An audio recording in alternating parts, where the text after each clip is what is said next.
Welcome to Breaking the Chain. I'm Jacob. And I'm Cody. And we're jumping on and we're doing a tier list. We're going to rank all the heroes as best we can. Obviously, Guardian's going to be top of it, but, we'll get deeper into This that. is going to be a super accurate tier list. You guys are not going to get any better information anywhere other than here on all of these. How many heroes do we have now? Like 30 something? 30 something legal CC playable heroes? There's a lot of heroes. There's a lot. Obviously, coming from probably the most competitive person you've ever listened to, this is going to be really good information. Yeah, I just thought it'd be fun. We haven't done one of these on our show, and what's to say we don't add to the mess of opinions everywhere, right? I know. There's only so many tier lists out there. There's only so many. What's one more?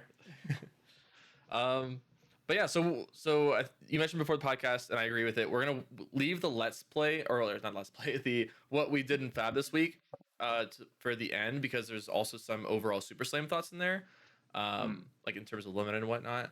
So we're just gonna jump straight into the tier list, and we are going to start with the don't play section, which is not really the don't play section. It's really more of the heroes that aren't going to be relevant in this meta. The ones that aren't going to have an impact on any of the rest of the meta. But I just like to name it don't play, because then we're going to get some angry comments on our video. So do you want to start with a nominee for don't play? I think I have to do it. It hurts my soul so much, but I think Bravo has to go and don't play. Don't play? Not even C tier? Don't play, huh? It's like he hasn't gotten anything since forever. Like, he got Boulder Drop. That's cool. Yeah. But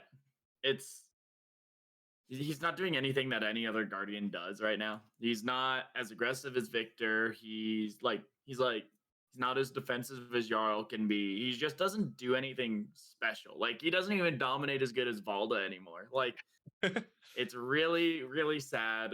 And I wanted to be the one to put him on the bottom because it feels bad. Hopefully someday they give us some Bravo support, but unfortunately he's going and don't play.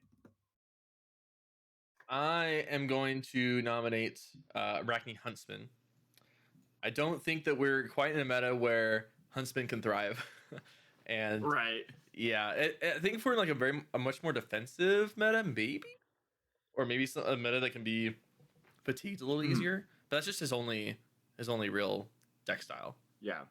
I think his new defense reaction does a lot, and I think it brings him from like F tier to like D tier don't play. You know what I mean? Yeah. But unfortunately, he's still just not doing anything that the other assassins are just doing better again.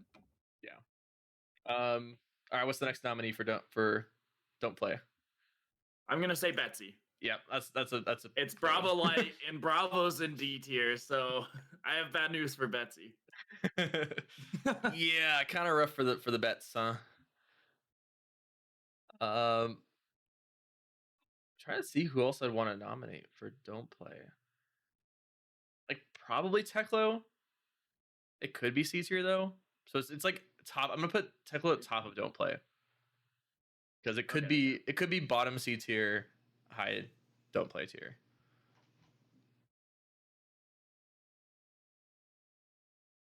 And then while we're at it, I think same with Azuri. Azuri's gonna be right behind I agree Teklo. with Azuri. Yeah. She does some cool things, but it's like I find a lot of the times you just like block 6, and 9 times out of 10 you're not punished. Sometimes you do get punished, but you're already so ahead when that happens.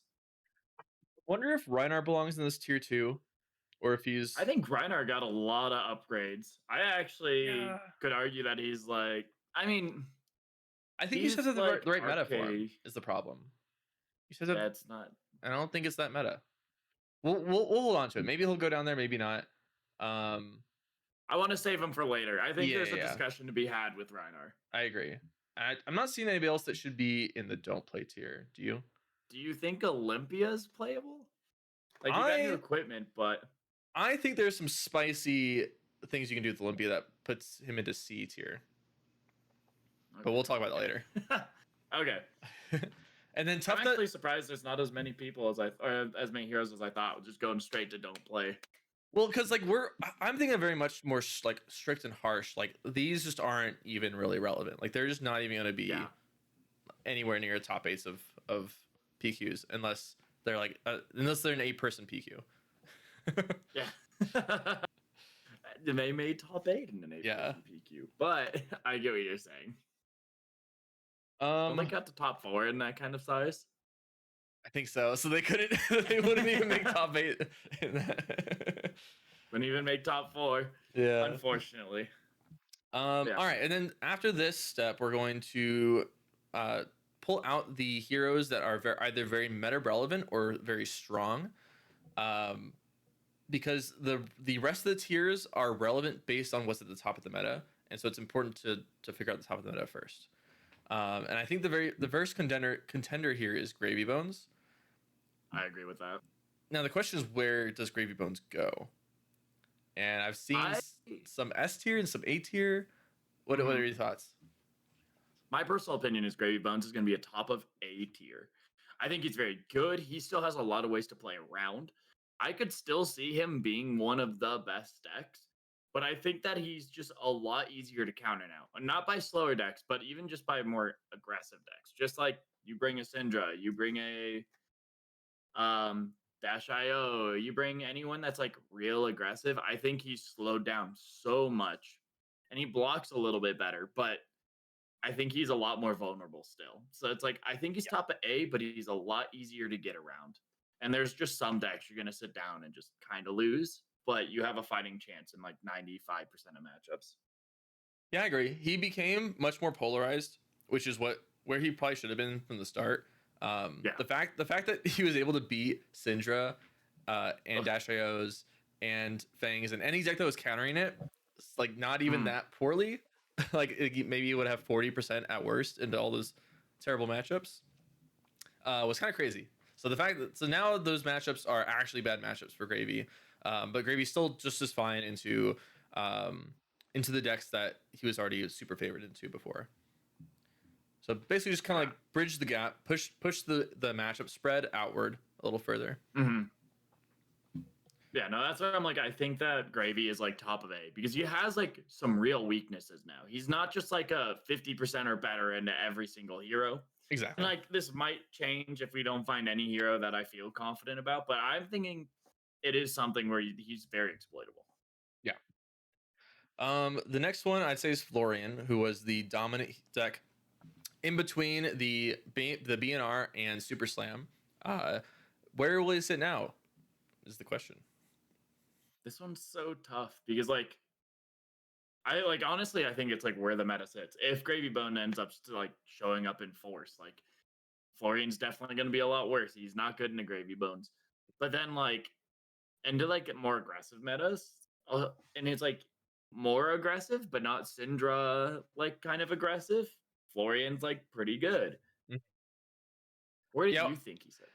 I want to put him in A tier just behind Gravy Bones for now, with the likelihood that positioning will change over the course of this tier list. Mostly because he was the strongest deck before. We'll get into this later, but it doesn't seem like that like the Super Slam meta is going to be too much different than the pre-Super Slam meta. There's not like a lot of things that change outside of maybe KO. So I think that he's going to still have a strong foothold on the meta, but we'll see how it aligns with the rest of the top of the S and A tiers. Yeah, I kind of agree with that. It's weird because like Florian definitely feels more exploitable, but I might just be playing better heroes. So yeah, yeah, yeah. I mean, Germany coming back was a bigger deal than I think a lot of people thought, but yeah. He still loses to Gravy very, very easily.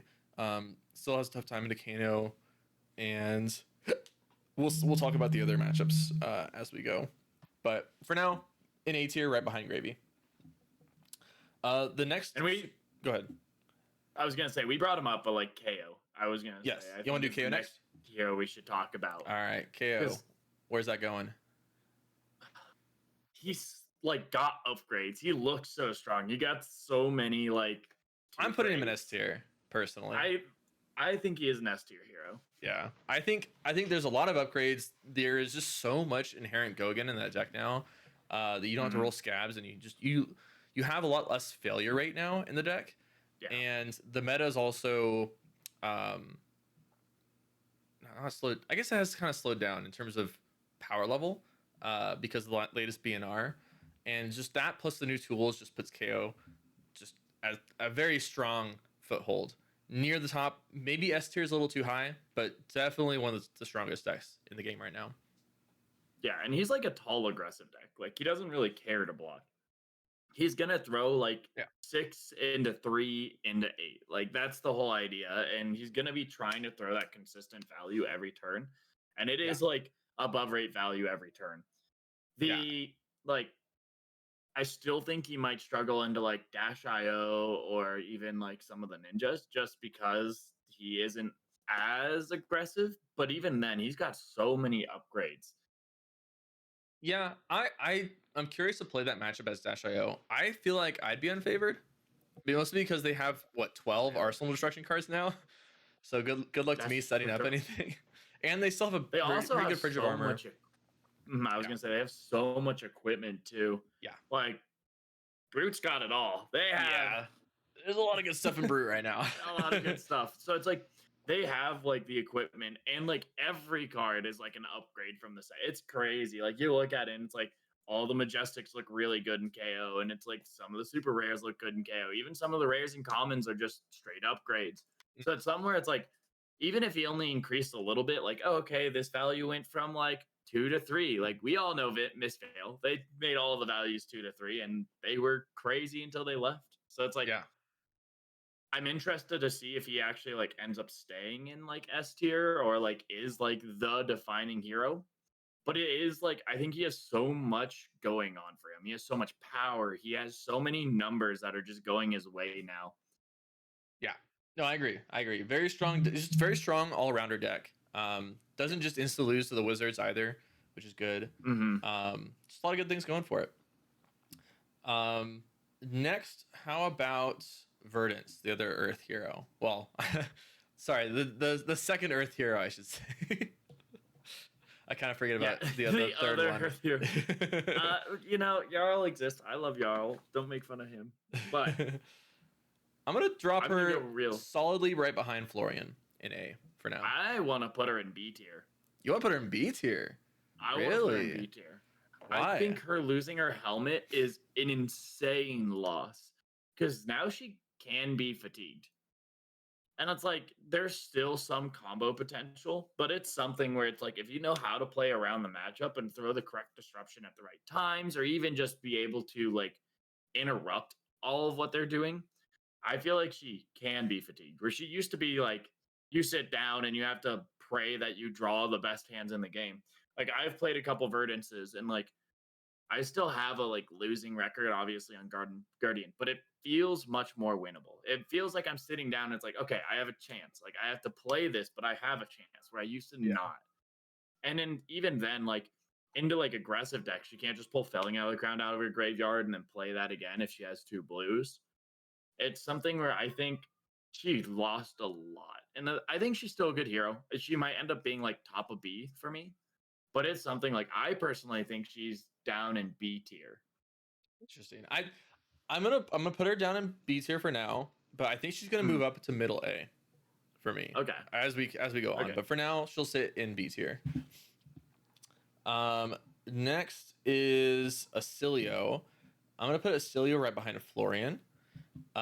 We saw Me. Yeah, Acilio is a scary wizard, right? We saw Matthew Vore, right? Yeah. No, Alexander Vore. My bad. Alexander Vore take down both the battle hardened and PQ plus in Phoenix. What, 3 weeks ago, a month ago, something like that. With Acilio and just tear through the field.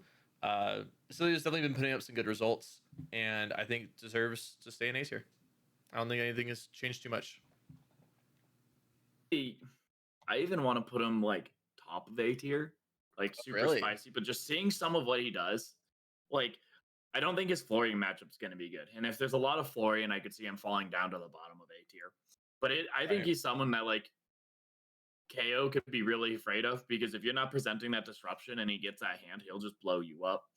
Gravy Bones is not going to like seeing And like Acilio, he just again Gravy's a little too slow, allows him to get his combo turned, and he can just throw his attacks into all the allies and then throw a big arcane spell at Gravy Bones. I think Florian's going to be a rough matchup, but Yeah, see, like I feel like Florian could be a pretty tough matchup, and then KO has Scowling, which can just neuter the combo turn pretty easily. that's true. Plus, all the Arsenal disruption means that you can't really just Arsenal Gone into Flash too easily as Acilio. So I feel like the KO matchup might just not be good. And if KO is at S tier and Florian's up there, then I don't know. Acilio is strong, don't get me wrong, but I think with the way the meta is starting to shape out, I don't think that Acilio is the best pick right now. I think he's the best wizard at least. So I do think he That's goes fair. in A tier. I think he's also the most challenging wizard. And it's hard to find someone that like can play at like the highest level, but like when you sit down and you play at like someone like that, it is really tough to find your outs and wins. That's true. Yeah. I mean, that's with a lot of these decks, though, too, is that you have to make sure that when you evaluate the hero, that you're evaluating at the top of its ability, right? Yeah. So, so do you want to put him at the top of A tier then? Is that where you want to put Basilio? I mean, we could definitely like you bring up a good point with KO and like Florian's pretty weak. So or like he's weak into Florian. We could put him at bottom of A. All right. I know that we've folded. I don't think he's going to Verdance to be me, at so. bottom of A. I think it's just that Basilio is behind Gravy and Florian at the moment, and that position could definitely change over the course of the tier making. All right, what's the next most meta relevant character we should talk about? Might be, I guess, Kano. Yeah, I mean, I think Kano is gonna have some like very important interactions. I don't know if a lot of people are gonna be playing him, but like you sit down in front of Gravy, you sit down in front of Florian, you're like excited. Like you've got that in the bag. Yeah. I'm not sure. Maybe somewhere in A then.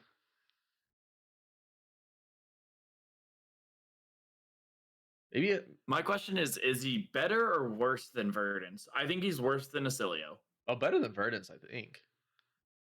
I could be wrong, but I'm pretty sure Kano is up here, somewhere in the A tier. Like I think he has a much more guaranteed win now. Like much more guaranteed than Verdance had. Where like not that Kano wasn't guaranteed and do a lot of slow matchups, but like I was talking earlier about how Verdance losing her helmet opened up a lot of room for fatigue and disruption to actually like do a lot of stuff and slow her game plan down. I think Kano hasn't lost anything. Kano is just still as strong, and he still has those matchups where you sit down in front of it, you know you've won. Like if you're a good Kano player, you sit down, you see Guardian in front of you, you're like, man, like this is going to be a long like 30, 40, even full time round, but I'm going to win. Well, it's like I think Verdance has to fight for every inch.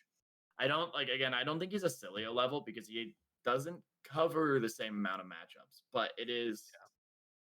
Yeah. Okay, so bottom of A. Where it's like, I think bottom of A is Okay. kind of where Kano is sitting. And then I think the last major meta relevant hero is Syndra. Oh, sorry, no, Syndra and Fang, two of the Draconic heroes. So we'll start with Syndra. Syndra's interesting. She might sit right between Florian and Acilio.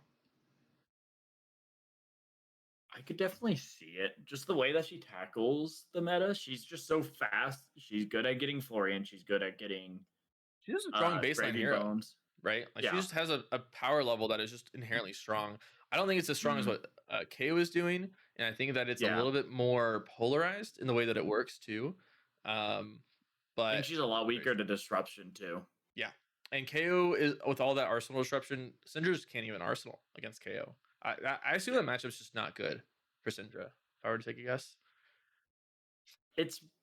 I can imagine if you're just going off hand to hand, you might be winning a Syndra because you're getting your daggers off. You just don't sit on an Arsenal unless it's like a really important card. And that's your one time you like block if they throw the disruption. But I think Syndra is I can imagine Syndra being good into KO. I can see it.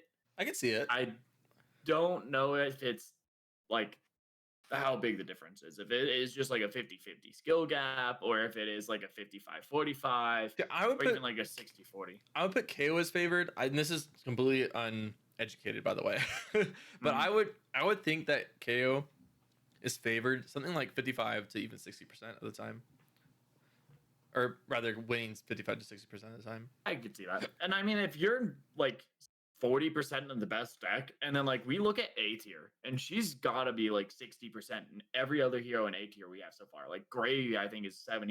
Yeah, Florian is like 70%. You got a yeah, Cilia, which like maybe is like a probably 50 50 50 50 because you're ish. not, yeah, Yeah, not throwing disruption, but you're really fast. And I think like Kano, like unless they like pull off the combo straight off the top of their deck and get really lucky, you're probably 70% in that as well. So like being just a little bit behind in the top deck, or at least what we consider to be the top deck, and then being able to beat all the rest of the A tier, I think our biggest weakness is going to be B, C, and D tier. Like if you can make yeah, yourself past the bottom two tables, you're pretty happy because you're like, okay, I'm playing all the decks I'm good into.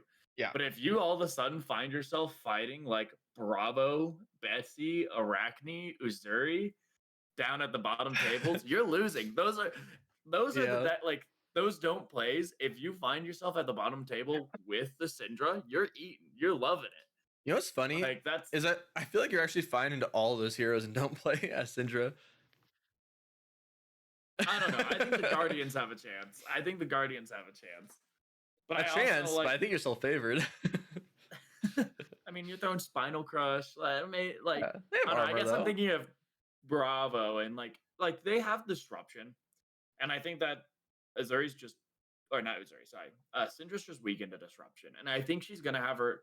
And I guess my point is she's gonna have the worst time when she's not facing the meta decks. Yes, yeah, I agree. I think that she has some favorable matchups up here in the A tier, um, but yeah, once you branch out from there and get a little tougher, which is why she's sitting in the middle of A tier, right? So I think she's in Yeah, a good spot right there. And then Fang, I don't know how Fang plays into KO. That's gonna be my biggest uncertainty in placing Fang here. I think my biggest worry about Fang is she just take too much of a gap just to get online early. Because KO is gonna start off like even if he takes like a slower turn to start off initially, like throw 8, okay, you'll throw 8 back. But then if it takes you a few turns, KO's got you like 10, 15 life down just for you to get online. And like, how are you gonna make up that value when the game's not gonna last another 20 turns? So I'm like, I'm worried to see how Fang lasts in the KO. I think he has some play into it, but I think it really is like how fast can you get online? I mean, I know back in the heavy hitters meta that Hatch's Dory was a very Mhm. popular counter to KO, right? Mostly because of the incremental value gained off of dynamos and from just able to Yeah. being able to convert hands really efficiently and take advantage of when they took off turns to set up, things like that. And I think Fang has a lot of the same properties there. You know, you have the incremental dynamos value. You get to block out a lot early on while you're making your fealty. I don't think scowling really hurts you all that badly as Fang. You can play around it pretty Mhm. easily. So uh, I think Fang's probably pretty fine to KO. I don't know if favored is the right way to put that matchup, but I don't think Fang Right. would have trouble with KO. And then we know that Fang is good into Gravy, good into Florian, and I don't think he's good into Astilio. I'm not sure about the Sidra matchup. Probably favored into Sidra, if I were to guess. Um, so I I mean, think I would between the personally go Wizards, Syndra, but I think I'm between the Wizards right now, between Astilio and Kano. I think that's probably a good spot for him. I could see him sitting there. I don't know a lot about Fang, and this is where like I kind of worry because like if this is something similar to kind of what we were talking about with Syndra, where it's like the disruption comes, but he has more armor block, and I think he's Yeah, much more resilient. He's much more willing to block, and when he gets online, he can just go so aggressive and do so it's much value. the best deck in the game once he's online, Yeah, by far. Yeah. Um, I think he's very strong. I think he's inherently strong. He has as long as the early game isn't too detrimental, then Yeah. Fang is in a good position to win a lot of games. So yeah, I think between Acilio and Kano feels like a really good spot for Fang. Although I'd almost want to flip. I almost feel like flipping Fang and Syndra now in their spots, but I'm gonna keep Fang where he is now, and we'll see how the meta adapts, and then maybe they switch. I could definitely see those two flipping. Yeah. I think that's it for the most meta relevant heroes, and we can start going. It's like whatever this order is here in terms of the whatever the order tier maker has these heroes in. Starting with Ira. Yeah. No, I definitely agree. I think this is like the best of like the meta relevant heroes and who you want to like try and play around. Yeah. But going into Ira, what is she doing to beat any of these heroes? That's a good question. She wasn't in a very strong spot before Super Slam, and I don't think that necessarily changes post Super Slam. Yeah. I think she's better into like gravy bones because like Yeah. can't be raced as much. Yeah. But then I think you're struggling like because you're throwing disruption, but like Florian has so much block and you're not throwing insanely tall disruption and you're not doing evasive disruption. And so I think Florian has a lot of ways around that. And then like you're probably okay into Syndra. Like you race her a little bit while presenting disruption. Like this is a situation I was talking about earlier where I think like Syndra, like you sit down, you play into with some of these decks in the lower tiers, you're a little more anxious than in the top tiers. I think Yeah. Acilio, you're like it's harder to play into Acilio as Ira because it's like you got to go like fast enough to beat the Acilio while not taking a lot of damage to get comboed out. I could see like Fang, you're pretty okay into. You're doing a bit of damage early with disruption. You're like a little like you're doing aggressive and disruptive at the same time. Kano, like, you're probably not good into.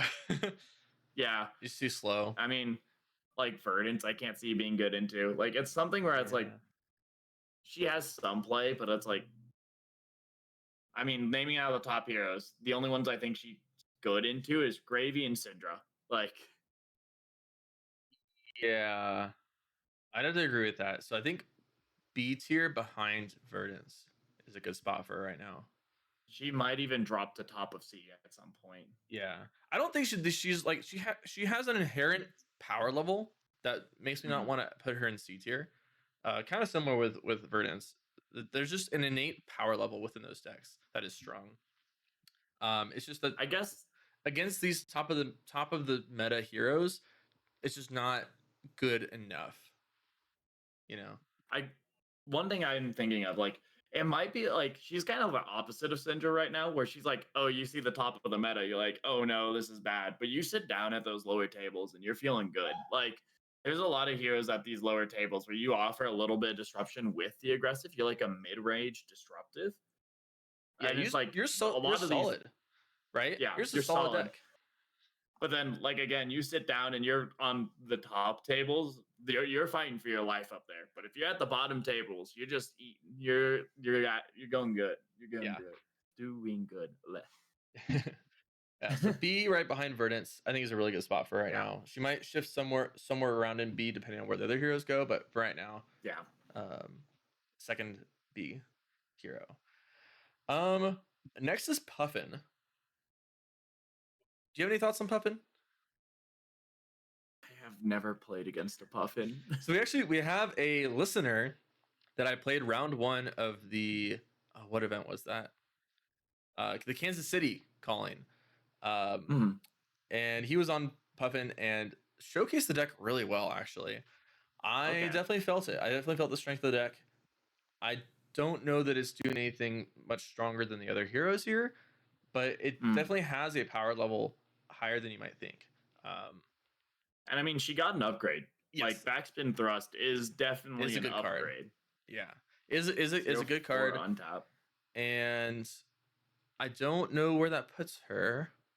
I'd want to say I might go a little spicy and put her in B tier right behind Verdance. I think that's where I'd want to put her. Verdance. So in between Verdance and Ira. Is it because she like does she go more aggressive than Ira? Is that kind of like the idea there? I think that she just has an inherent power level that is above Ira, is really what it Okay. is. Um, I think that she could probably beat KO realistically. I think that she has Mm. some good numbers. She has some good things going for her. I think I just like her. I think she's just a solid hero. Okay, okay. I don't know a lot about Puffin, so this is like where I'm just kind of gonna I was sit down and impressed. trust you on this one. I was Yeah. impressed by how she looked when I played against her.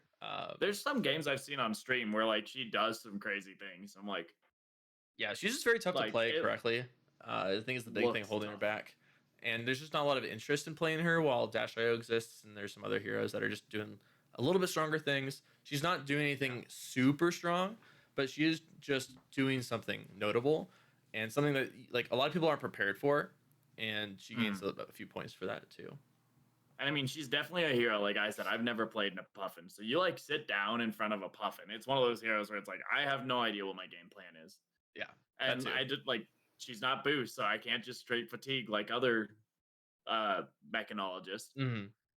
What do I do? And like I know she has a little bit of armor disruption, so I have to be careful to hold on to certain pieces of armor at the correct time, and this. So it's something where it's Yep. like I don't know, and you definitely get points off of that. Yeah, you used to have like a lot of above rate plays you can do with like dovetail, the new backspin thrust. Mm. Palantir is just always above rate, no matter what happens. Like, Palantir scares me. yeah. Um, That's there's just a lot of very strong plays you can do with the deck that I think a lot of people just aren't really prepared for. So okay. yeah, I'll stay with you on that one. I think solid B tier, right between Verdance and Ira.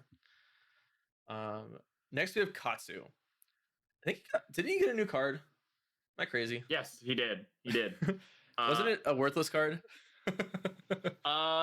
it's a well, it's a 0 for 5 with go again at yellow that blocks 3 after Surging Strike, and it has Gust Wave in the name, so it does trigger your Bond's Okay, turn. maybe it's It actually does, decent. yeah. Outside of that, it's a 0 for 2 yellow with no go again. Yeah. Forget what it's called. Let me pull it up. Yeah, I'm pulling up on my phone since I can't like if I look it up on my computer, it'll mess up the BS layout. Um,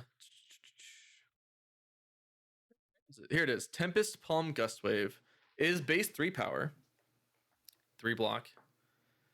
If Surging Strike was the last attack that's combat chain, it gets +2. If it's played at chain link 3 or higher, it gets go again. Oh, I totally thought of the That's wrong right. thing. So you have to Kadachi first, and then Surging, and then you can play this for 5 go again. I do think I remember actually some discussion about this card now that I'm seeing it again, and it is strong. Does it make Katsu good? No, but Yeah. it actually does look strong. It actually is not an I mean, irrelevant card. it fits into the Bonds of Ancestry line that you're trying to play into. So it's like he has so many like gust waves now, where he has descending gust wave, tempest gust wave. You've got retrace the past, which is gust wave. You've also just got whelming gust wave. Like you have a lot of gust wave that like allows you to play deeper into this line. And then Yeah, Bonds of Ancestry, obviously searching out what card you need to then complete the line, if that's Dishonor or some other, like another Bonds of Ancestry, much more damage. just more damage. And so it's like, I think it helps make, and it's yellow. So you can pitch it to Surging Strike, and it's an okay middle of the chain card. Like, Yeah, okay, I drew it off mask, or for whatever reason, I drew a card. Oh, it's a yellow. Okay, I can kind of pitch it, or it's a 0 for 3. Okay, yeah. like with go again. Like, You know, I think it's an okay card. I feel like Katsu might be pretty strong. I think because you also run the Edge of Autumn build now, right? Where you run Edge of Autumn, you run the arms, you run the Vengeance cards to get it back. Now you have breaking skills on at any point in time that you want. I think there's some strong things happening with Katsu here. You're not beating KO, but you might be beating Don't. almost every. Well, you're not beating Florian either. I think if you can get the like big turn off mid game against KO, you might have some Beating Fang. have some room. You're probably solid B tier. Maybe between Puffin and Verdance. I was just about to say I think Puffin and Verdant. Yeah, I think We that's a might good get spot into for him a him. little bit later, but I could definitely see him being like a kind of dark horse hero. Yes, definitely a dark horse potential right there. But I think I have to sit and think on that one. I'm Yeah, not sure I'm convinced completely, but he does have some strong things he can do. yeah, we'll definitely go back over this list and reevaluate positions based on the rest of the heroes and how they line up. All right, Dory. Now Dory got a new card, the Mm-hmm. blue Beat of the Iron Song. That is just a solid card. It's not doing anything It's necessarily busted, really, but it I is a very mean, solid card. because it costs 0, right? Beat of Yeah, the Iron Song, and but we'll if you bring don't this have any up. counters, it's just giving go again or +1. It's not doing anything else besides that. Um, Yeah, but having a blue that gives go again in reaction step is really good for Dory. And I yeah, mean, yeah, into the other thing that's a really big upgrade for it is into the aggressive matchup, which like Dory could sometimes fall behind in. It allows you to get even more value off of it. So to bring it up again, it's a blue 0 cost 3 block warrior attack reaction. Choose X+1, where X is the number of +1 counters on Dawnblade. And its target Dawnblade gets +1, target Dawnblade gets go again. Cards defending target Dawnblade attack can't gain defense, and damage target Dawnblade attacks would deal can't be prevented. The last two aren't really as relevant. It's more of you just, even if you have one counter though, it's a 0+1 go again, and it blocks 3, and it's blue. yeah, So it's something that allows you to go like at such a at a blue, which is just a block 3 blue, 0 cost. It costs you nothing to put it in your deck. It's an attack reaction, is just really strong. It doesn't have reprise to get its effect, which a lot of our cards does. It doesn't rely on your opponent. It is something where like I think it's a huge upgrade. Like I think it's something that you're not going to notice a lot, but I think it's like over the amount of games that you play going through a tournament, you're definitely going to play it a few times, and it's a consistency piece. Again, it's another go again, it's another +1. And does it yeah, make her like top of the meta? I don't think so.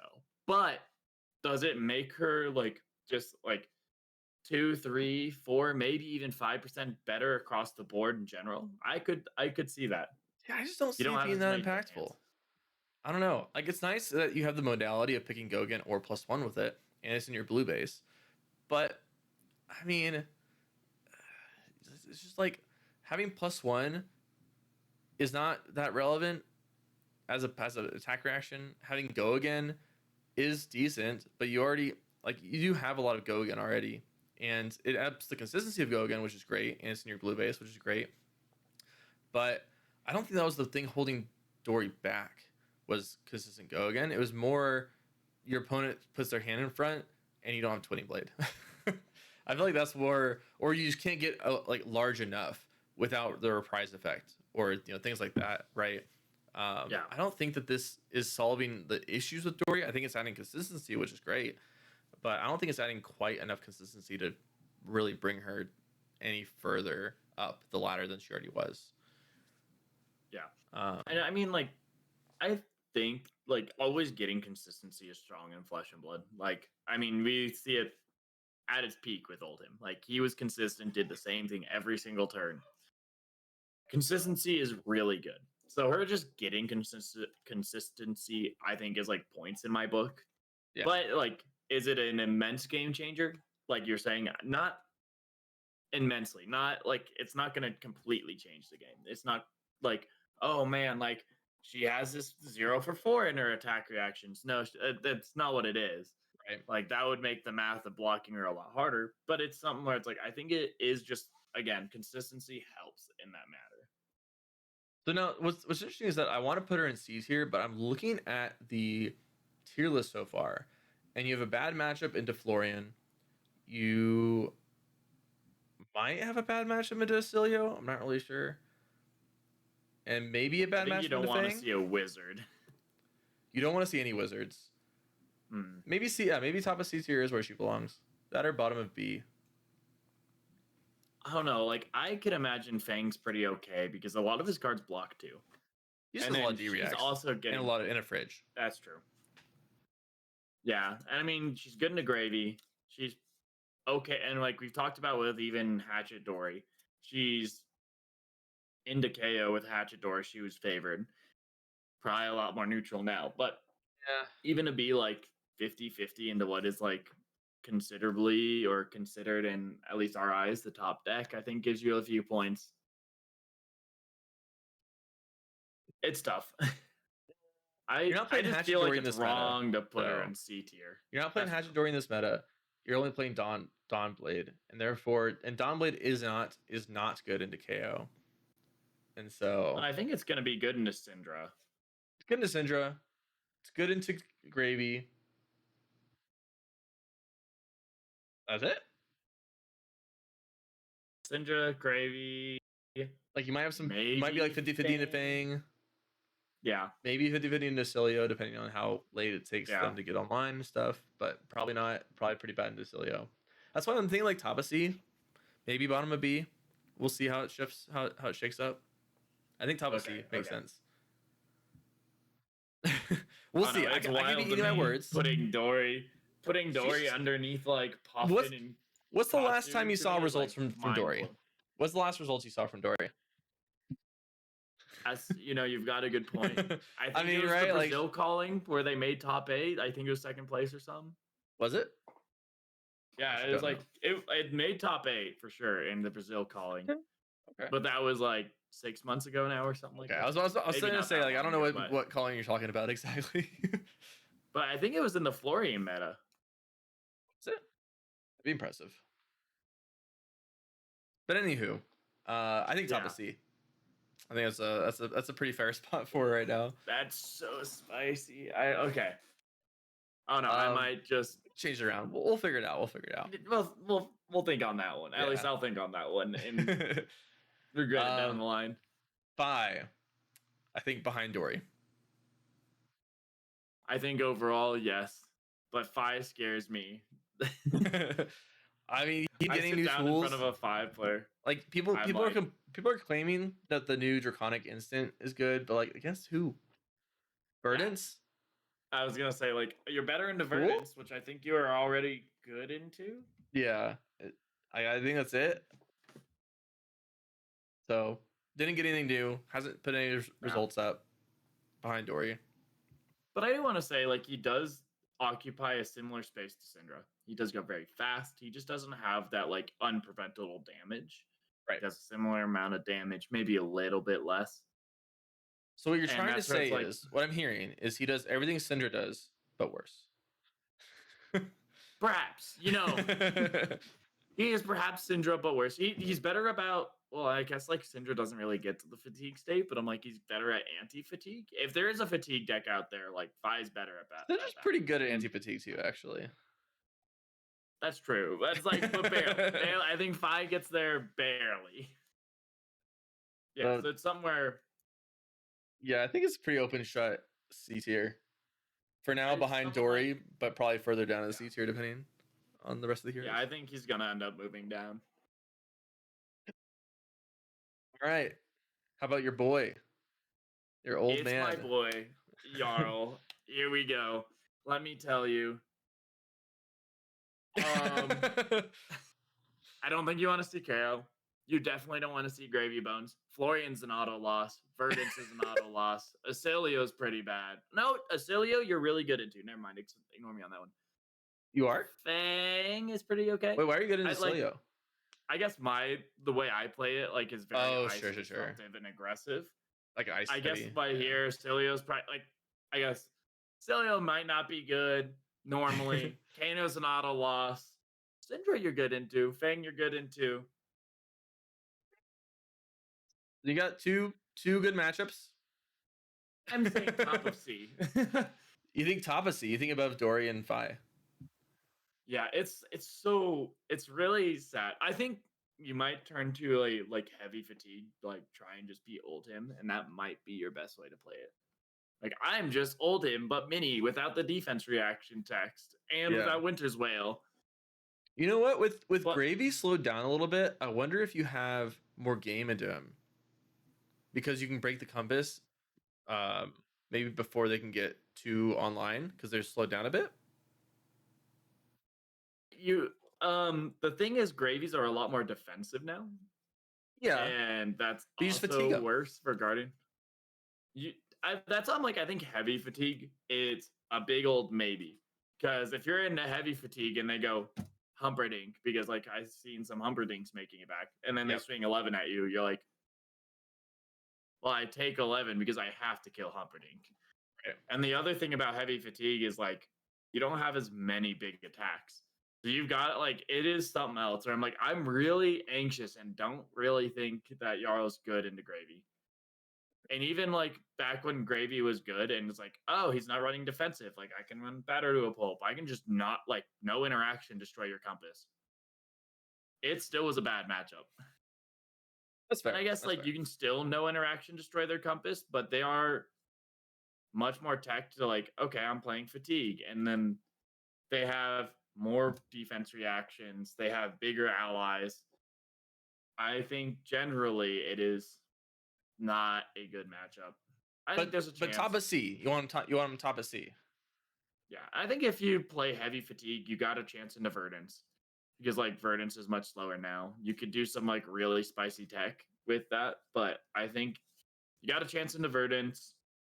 I think you're good into some of the aggressive heroes. Like this is where like Syndra, Fang, Aselio, you sit down and like these heroes are good at top of meta. At least Syndra. You sit down, you see a Jarl, you're like, Yeah. oh, this is not what I wanted to see. So it's like I think Topacy. Like I can't imagine him being better than Ira, where like Ira's aggressive and disruptive. He's a slow disruptive. He doesn't get good value on his disruption. Like the best hand he has in his entire deck is pitch a blue, throw Okanold, double fuse, and that's a 3 card 9. Yeah. You make some good points here. But so that's what I'm trying to get at is why top of C instead of bottom of C? Just because of I the think he aggro just matchups? well, yeah, he has the aggro matchups. He also just has I like my point. I think he has more disruption. He does have the fatigue angle, and I think like this, I'm not as good as fatigue as other. Like I haven't played much fatigue comparatively, but I think he does have the fatigue angle where it's like, okay, if I'm going to fatigue, you have a chance into gravy bones, you have a chance into verdance, you have a chance into. I'm. I think you lose fang points if you go into the fatigue area, but like you still probably are like I think there's some matchups you're more okay into, and I'm like I think he has avenues to take, and he's just inherently a Earth Ice Guardian, which has like the largest card pool in the game. So you have a lot of answers. You can do a lot of things. I think it's just right finding the right answer, and that's where it's like Dory has like 2 answers, but one's like just not okay right now, and then Fi just has one game plan. And that's where like I also think Jarl has a heavy earth build where that's a little more like math. Like, okay, well, I'm gonna block 4 off my D reaction. I'm gonna throw 8 off of 2 cards and guarantee disruption. And like I think there's the earth build too, which is also like I think it's just interesting because it feels like you're gonna pick one and you're gonna be good into like 50% of the meta, but the other 50% you're not happy to see. And it is Yeah, just the like, am I flexibility ice? gives them a little bit of leeway. Yeah. Yeah. That's where I'm like, am I ice? Am I earth? Am I a mix? Am I guardian? Am I fatigue? Like you can just like and like he gains value off of that too because you like sit down in front of a Jarl and it's not like Jarl's popular right now. Like I think a lot of people that were on Jarl I like moved off to try different heroes for a little bit. Not because he's bad or boring. Like I think he's a really cool and interesting hero. But it is something to me where it's like he's less popular. So when you sit down, you know it's their pet deck in a way. Like they have made this deck, and you have no way of telling like how they played unless they're open necklace or if you've seen them in the round before or two. So you could sit down and you're like, is this a fatigue? Is this heavy ice? Is this heavy earth? Like I have no idea what I'm playing. I mean, like talking about that, I could see him making it to B tier just because you don't know, and that can be a real problem, especially when his game plans are so dispersed, but Man, No. No. If I had my say, I'd put him in don't play. Really? I mean, what do you play him for? Crazy. What do you play him for? I mean, you have Channel Lake Frigid. You still have No. Okino. Look at this meta. What tournament do you expect to win with this guy? I expect to win at the bottom of the tables. Okay. Yeah. You could like maybe top 8, but you're never winning a tournament with this guy. Is the problem? That's the thing. Is like you can top 8 a PQ with this guy.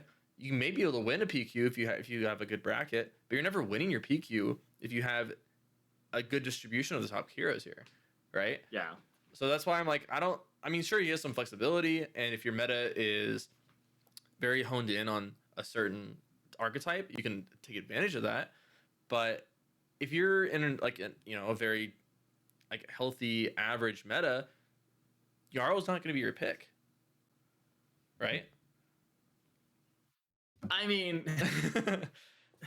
like I get it. You're talking to the wrong person when you say he's not going to be your pick. Yeah. I mean, I get there's some strengths involved with like the way that he can be built and how big the card pool is and yada yada yada. But this is not the meta for him, unfortunately, and it's going to be a very specific meta for Jarl to be the guardian of choice. And for that reason, I think bottom of C is where I'd really put him. Oh man, you can't put my boy at bottom of C. Like, do you think you have a better chance winning a PQ with Jarl or Dory? Probably Dory. Yeah. So then maybe better than Fi. Maybe you have a better chance than Fi. Yeah. But probably not. So I'll give you that. I'll keep him above Fi. Just for you. But going off of our metrics for this thing, we look at this meta and we're like, what are we playing this guy for? Yeah, I was already putting him in C tier, but now you're just beating me right down. You were wanting to put him in B. I was keeping my mouth shut, and you're like, I want to put him in B, and I was like, now I have to say something. now I have to speak up. I was fine keeping him top of C, and then you made me say something. I'm brutally honest, even to my own feelings. Yeah, I think he's fine. I just don't think like he's doing anything particularly like strong, and he's not attacking the meta in a very good way. So yeah, I think it's just none of his options are gonna guarantee tackle as many heroes as he needs, and that's kind of the problem. Like he has a lot of options, but like choosing between those options is hard. And I think he's gonna get some ProQuest just because like people that know their area can very tune it to their area. But it's like anytime you go above your area, you can't tune the deck well enough to tackle it. Yeah, I don't personally think that he's gonna win any ProQuests that Florian or Valda or Victor wouldn't have also won in the same spot. Yeah, I mean like there's slightly different into the Draconic heroes. Yeah, I was like, if it's a much more, I think like if you're looking into like a much more aggressive part of the meta, I think Jarl raises in points because he has ways to tackle that in which Florian doesn't. What about Victor? Like what is Jarl doing that Victor? Oh, he's not doing better than Victor. So Victor is definitely better, but is there any reason you'd bring Jarl over Victor? They play completely different. Like they're both Guardian, but like Jarl is like a disruptive. Like I'm making you play at my speed. Like Jarl's gameplay. Sure. Yeah, I hear that. But let's say you could pick a specific turnout of heroes at your PQ. What is there any spread of heroes you could put at that PQ that would make you say, I want to pick Jarl instead of Victor?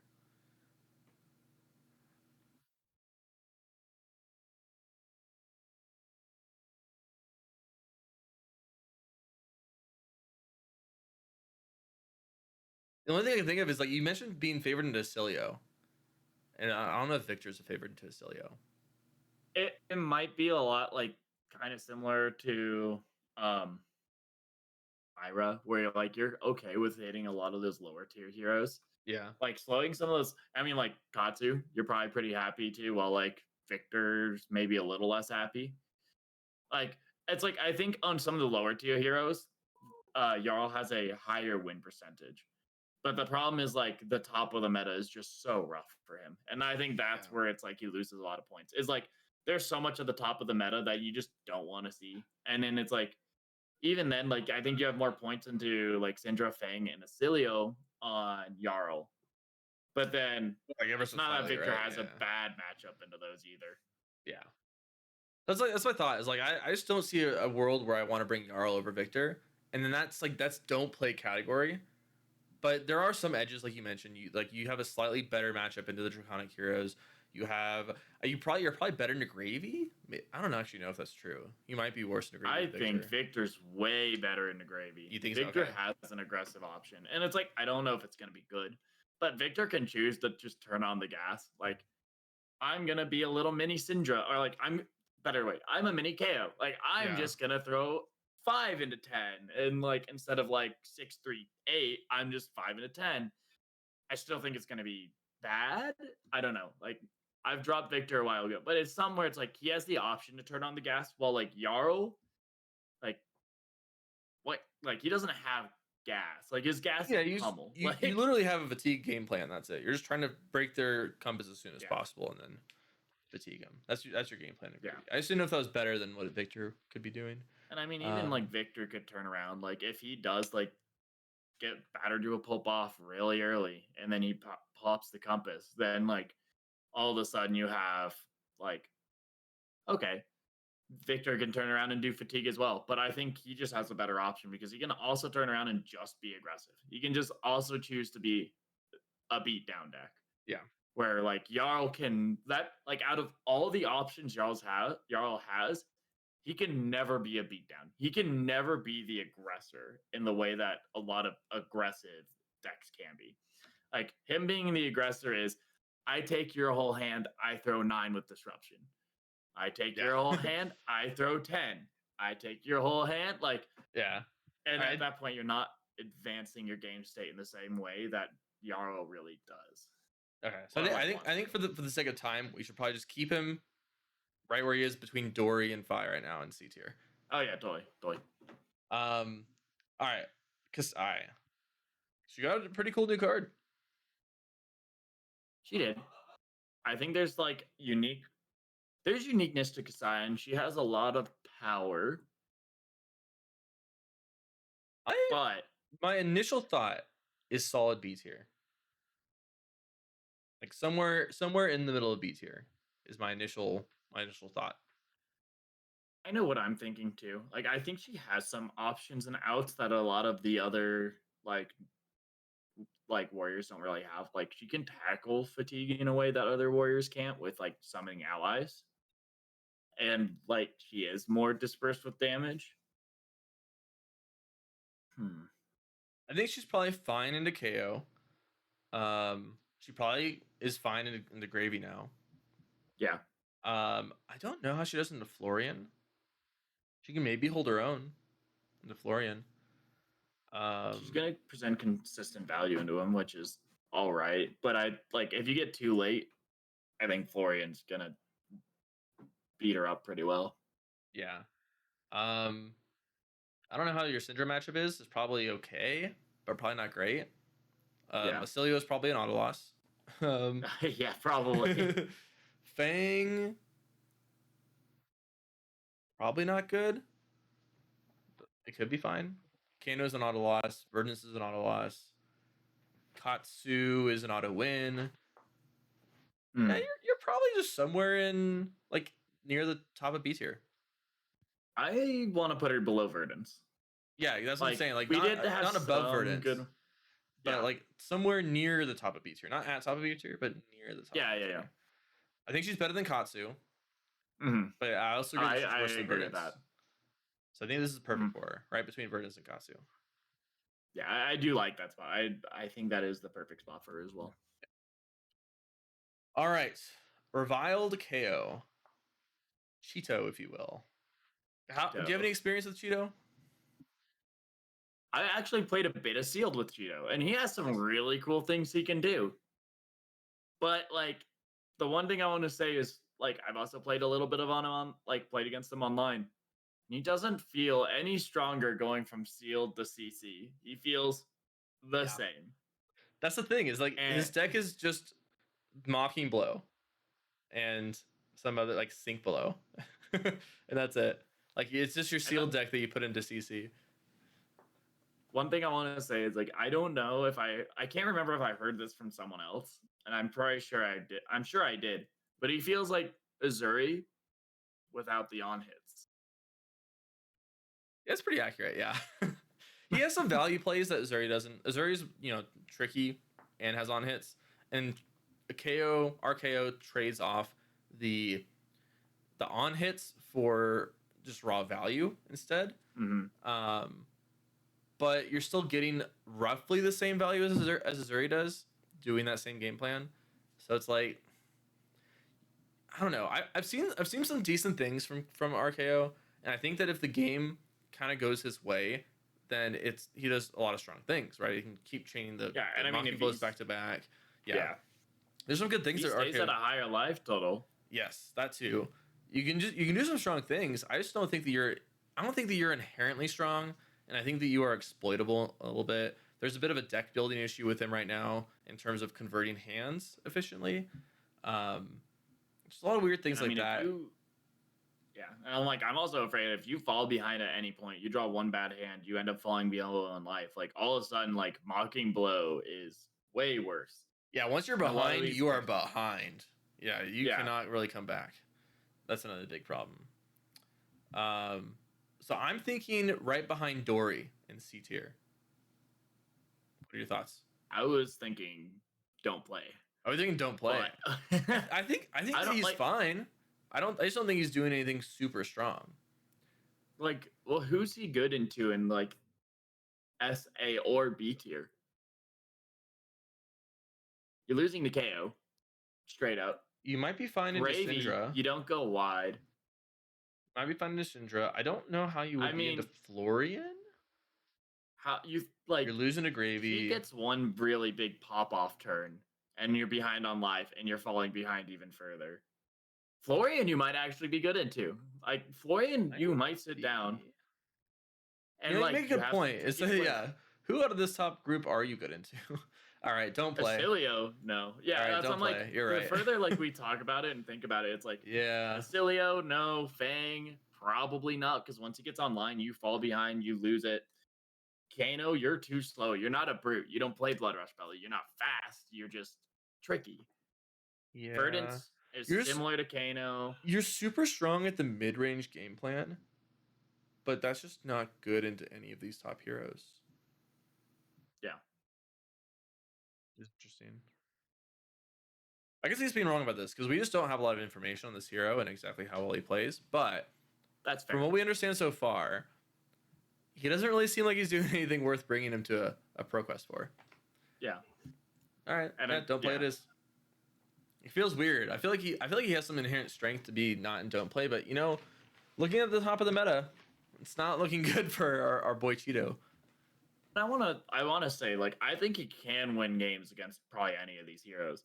But the idea is you have to get off to a good start and keep the gas flowing.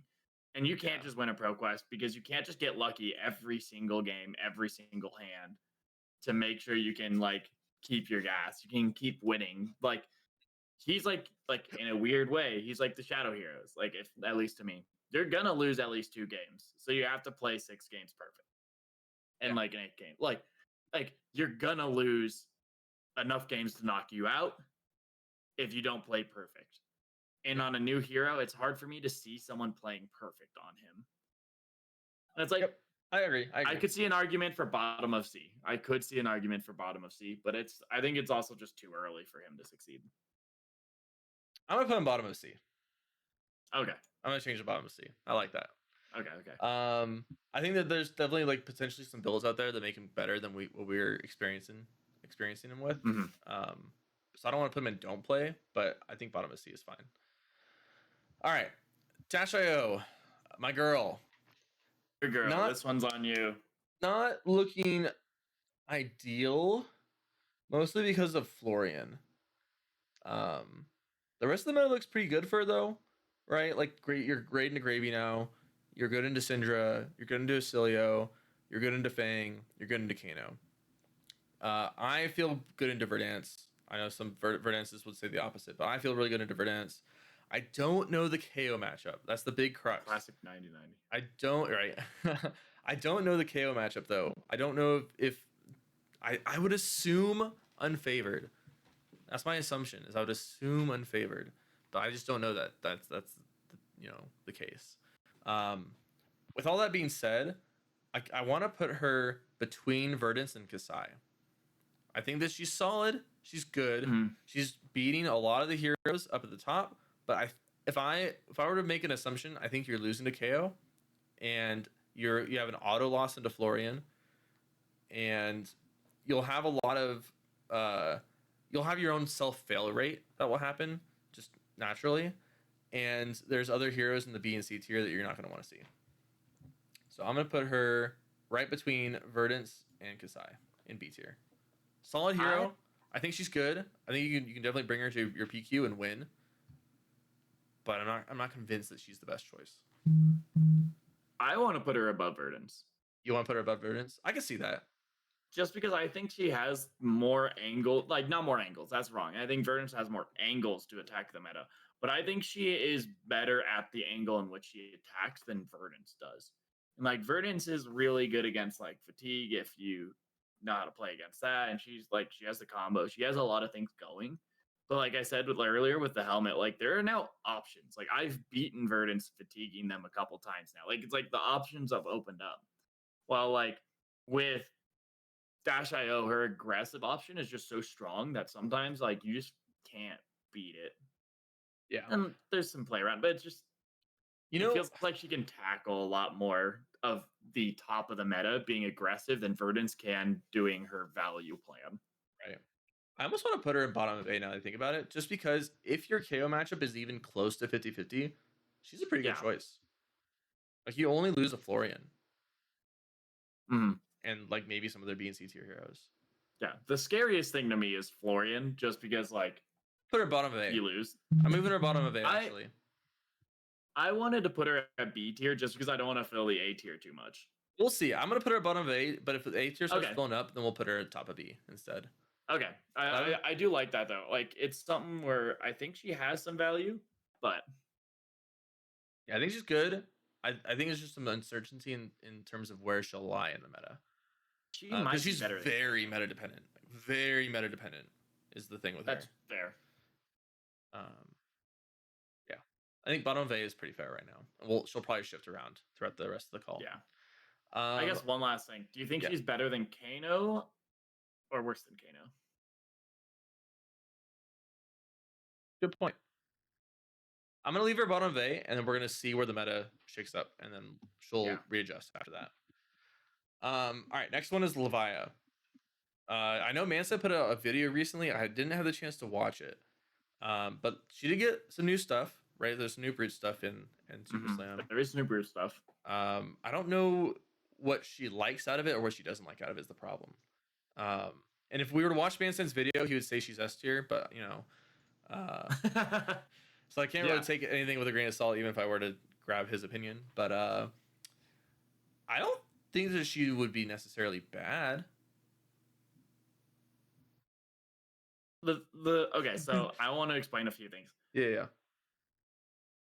She still has to run blood deck cards. She still has to run banishing cards. So she got a lot of new stuff. She got a lot of new stuff, but she can only put so much of it actually into her deck. Right. Like she might have like 2 more swing bigs or like 3 more swing bigs in her deck, which is really relevant. Like she's gained a lot. But at the same time, where was she last meta? I don't think she won a single pro quest. That's a good point. Good point. Maybe she won 1 or 2, but it's like I think that her deck is just pulled in so many directions. It's hard for her to just turn around and just not be like she could just be KO. Like she can just turn around and be like, "Hey, I'm KO," but then you're not running any of the Shadow Brute, and what's the point of not playing KO at that point? Yeah. Like, and then you're probably losing to Gravy still. You're probably losing to Syndra. Well, I think she's probably fine into Gravy. Oh, you think so? Because it's like Gravy allows you to have enough room to kind of play.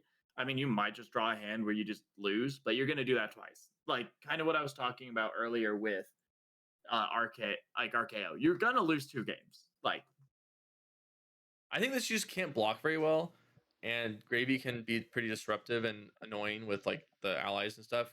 And then she can't yeah, afford to just throw damage at him, less so than even KO and Reinhardt can. So I don't think that would be a good matchup for Levia. I could be wrong. yeah. And then Florian is probably pretty good at fatiguing her, and just overall stopping out her damage I don't know. and Like, so getting more what I want to value. say about her is like, once she works, she is probably the highest damaging deck in the game. Yeah, She will just like, I'm she'll gonna just hit kill you for you. 6, into 8, into 6, into my claw for 3.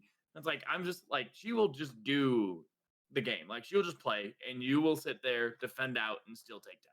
Like she is when she works the most aggressive and powerful deck.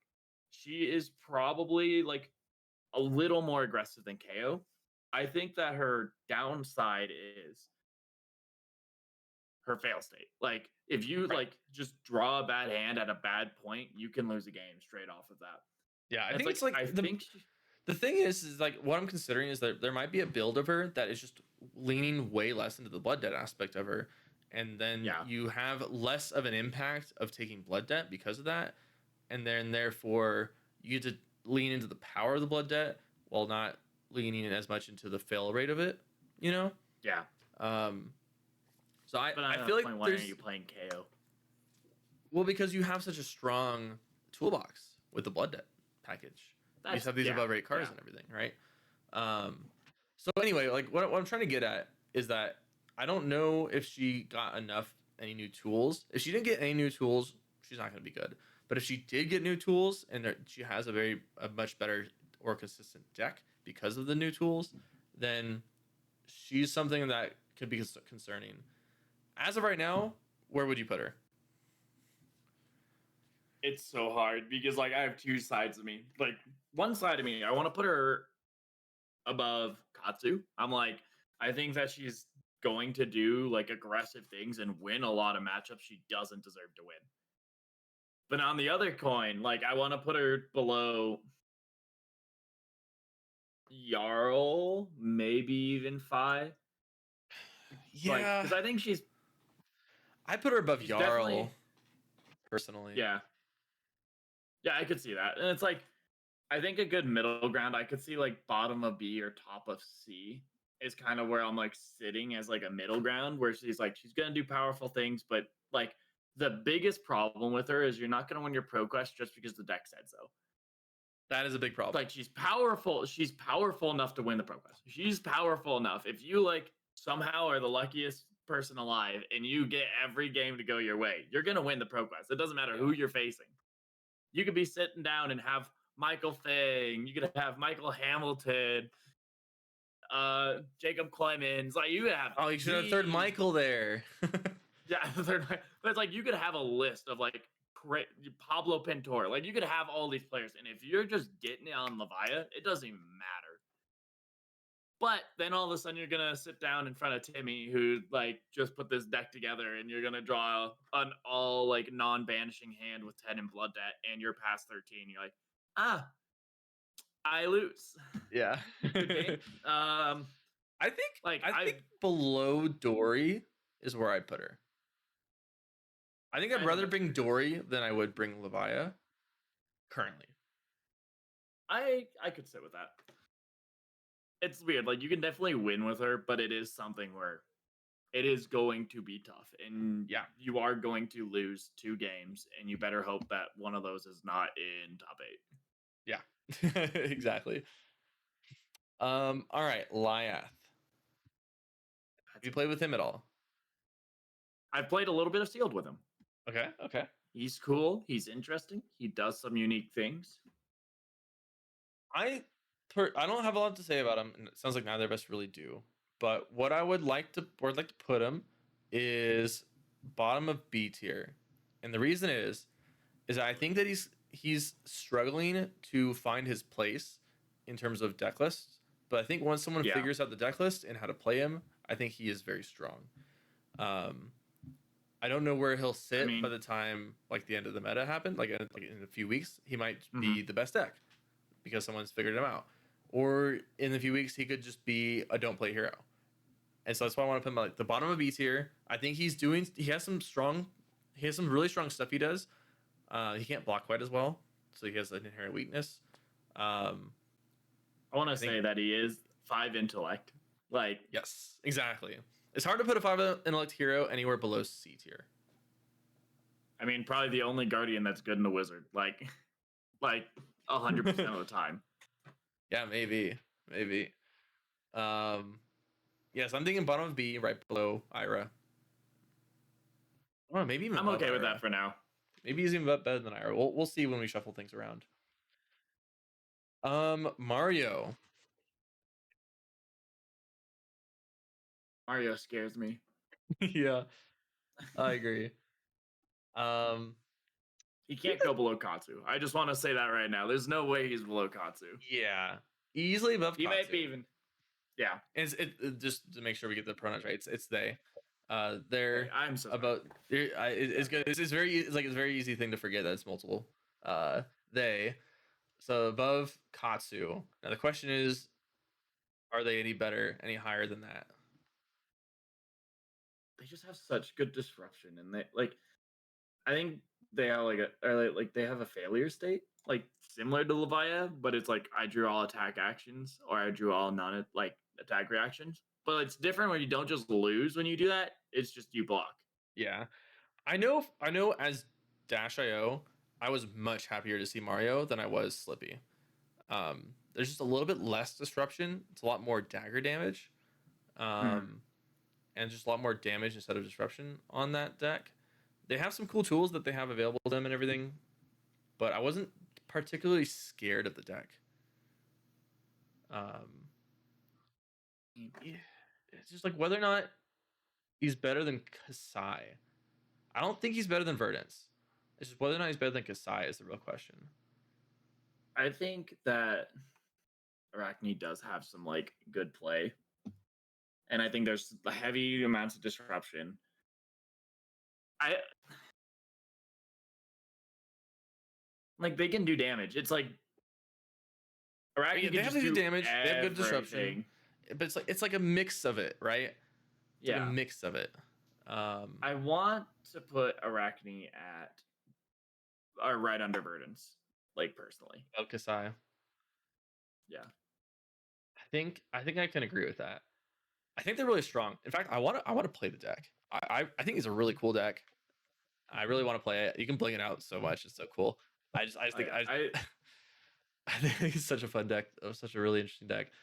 Um, think it's so scary because I feel like Arachne could be a lot higher. Like there is so much there. yeah, It could be higher.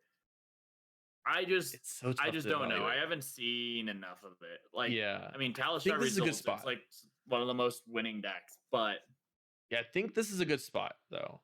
Right below Verdance feels right. Feels right to me.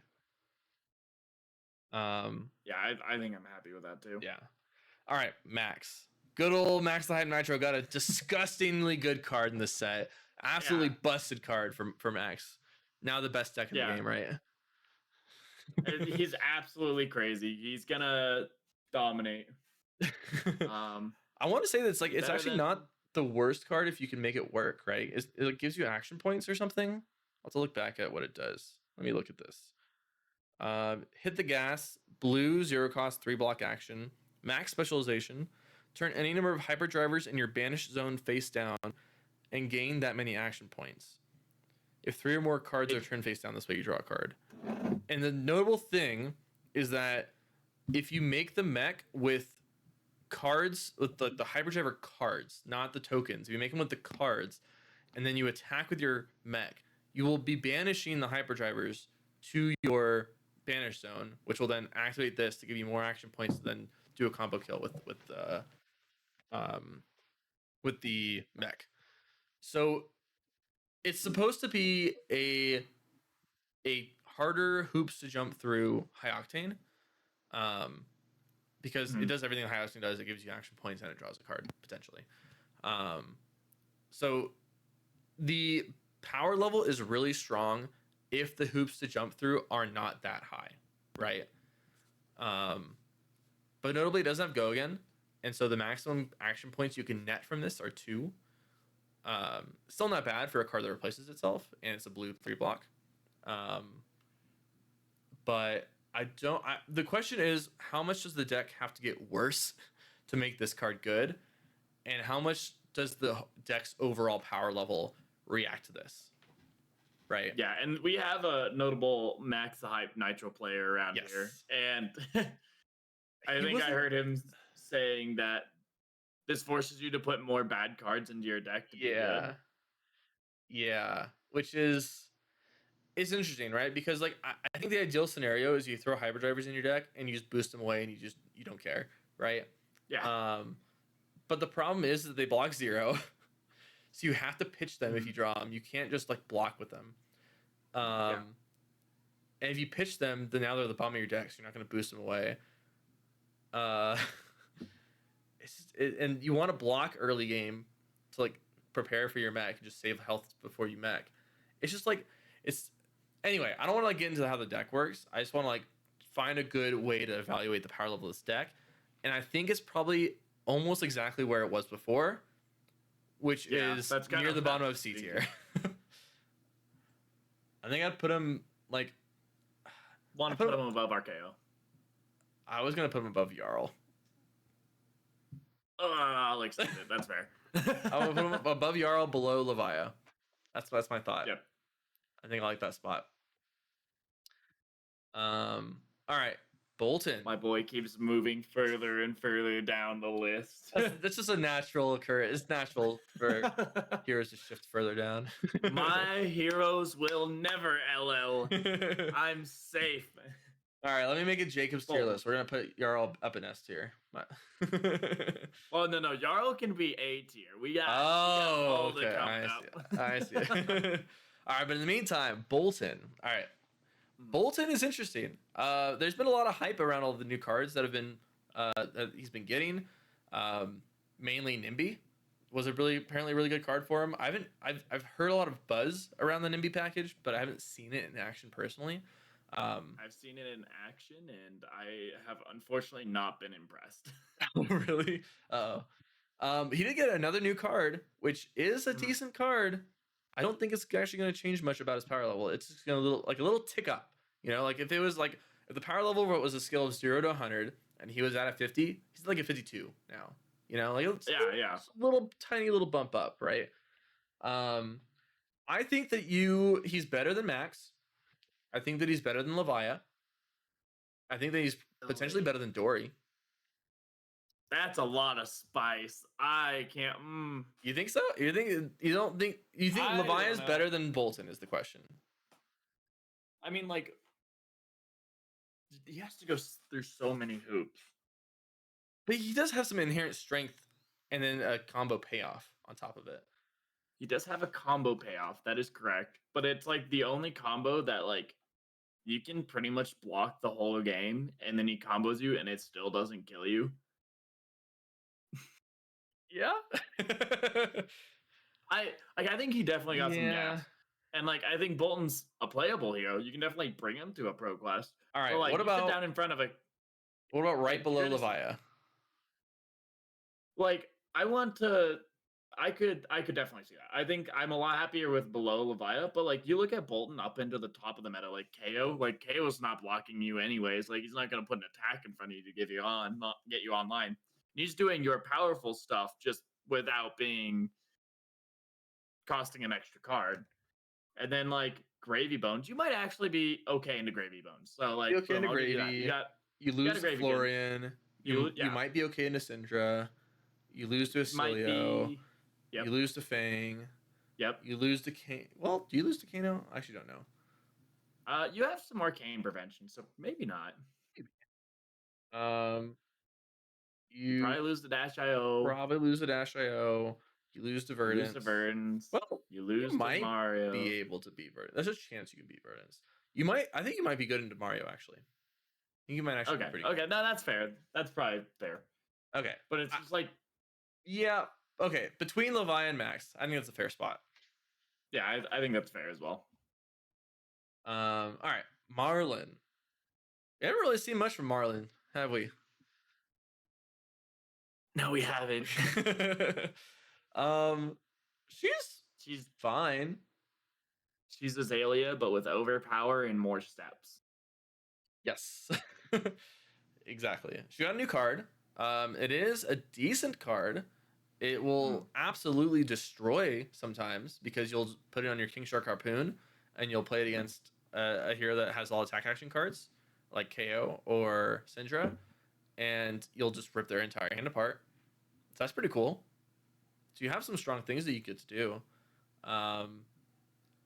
I want to say that like this game feels like it's turning more into like everyone's becoming a room blade, and I say that like kind of jokingly. Like obviously everyone has their thing, but a lot of classes are turning more to non-attack attacks, which is like a mix of both. Even some instants, some defense reactions, and it is really hard for her to get off like a King Shark Harpoon or one of like I need to hit you with attack actions, and then you just block with your attack actions and reveal your non-attacks or your instants. And then you just hold your defense to every deck can do that. Not, and I think that like she might actually have a good matchup into KO. I could see that. Like I can see her being pretty good into KO actually. Like you would. This might be like. I want to see the top deck. I want to see KO. I want to see. You don't want to see Gravy. Actually, no. You know maybe you could see Gravy. I don't know. You're just going one big attack while he's going. You just kill him. You just kill him, but it's. Well, like I mean, he's more defensive now. He runs. But it takes him longer to get online, right? It takes him longer to get online. Get the allies engrave, get the gold, things like that, right? So I think you might like, because the thing with Marlin, right, is if you're just overpowering every turn, you're just pushing damage every turn, and sometimes that's with on hits. Sometimes it's a lot of damage that you're pushing. Sometimes it's they're blocking with cards. They're not doing as much of a crackback, things like that. Like you might just be good into Gravy now, or at least it might be kind of coin flippy based on how much they can do early. Yeah. I have a lot of doubt in that, but like there's maybe a chance. I think you're probably not terrible in the Gravy. I'll put it that way. But you might be favored in KO. You're not terrible in the Gravy. You might have an okay Florian matchup. Probably not. But you might have an okay. It might not be auto. I think you have a terrible Florian matchup. It might be pretty bad. I think that's an auto loss. Okay, so you don't win Florian. I don't know how you'd be into Syndra. I think if you get the disruptional lineup, you're pretty good. Like I think Syndra, like 50-50 then. It's like she feels really weird to me because I think like you see like KO, you see Syndra, you see Dash IO, you're like, this is it. This is everything I wanted. Yeah. And then you see the rest of the game and you're like, no. Yeah, I mean, I'm like looking at the top of the meta right now for like the way we have it here, and I feel like you want to see half of the decks, and you don't want to see the other half of the decks, and that makes her like fine. She's probably fine. I want to put her. I want to put her above max. I want to put her higher than that. I want to put her. What? I want to put her above Dory. I want to put her. Really? I want to put her above Ira. I think. I think I want to put her above Ira. Crazy high to put her. I'm just looking at the top of the meta, right? I'm looking at KO. If she's good into KO, she's fine into Gravy. She loses to Florian. She's fine into Syndra. She loses to Cilio. She loses to Fang. She loses to Kano. Okay, maybe a little lower. Yeah, and like so she's good in half of the top decks, and then she's like not happy to see like if I'm on like I don't know, and this might be just like even Guardian switching to like not as many attack actions. Like you're probably okay into Victor. We haven't gotten to Victor yet. You're probably pretty okay into Victor. Yeah. But even then he runs block cards that get around your overpower. He runs actually quite a few block cards that get around your overpower. Yeah.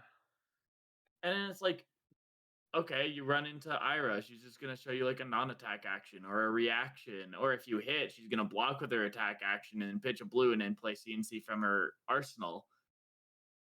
Like, I don't know. I think I'd rather bring her than Dory. I think she has some very inherent like power plays. Like she can do some strong things. She has Codex of Frailty. Like boom, already you have the best card in the game in your deck. Yep. I could see her above Levia, but it's just like I personally think the consistency of Dory is over Marlin. But Is that? I don't know if Dory's as. Ugh. It feels weird. It feels weird to put Marlin this low, but I guess it maybe makes sense. yeah, I mean, you're the one controlling the tier list. If you think it's different, you can go ahead and place her higher. I think this but is I fine. want it on record. This is fine. Between Dory and Levia, that makes sense. Yeah. And I think that's a pretty healthy spot for her. All right, Tough Nut.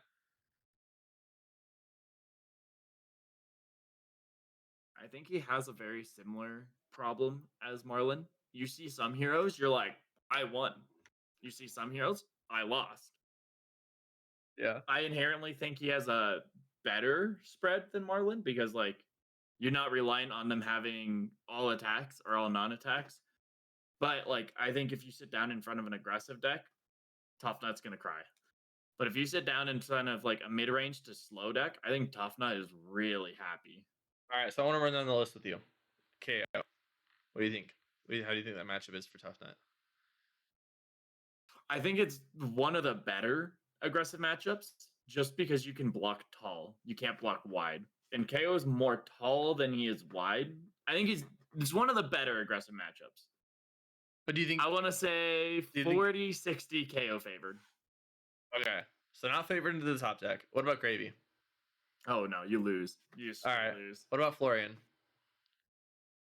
Okay, you know what? You got a point. That's pretty bad too. You know. What about Syndra?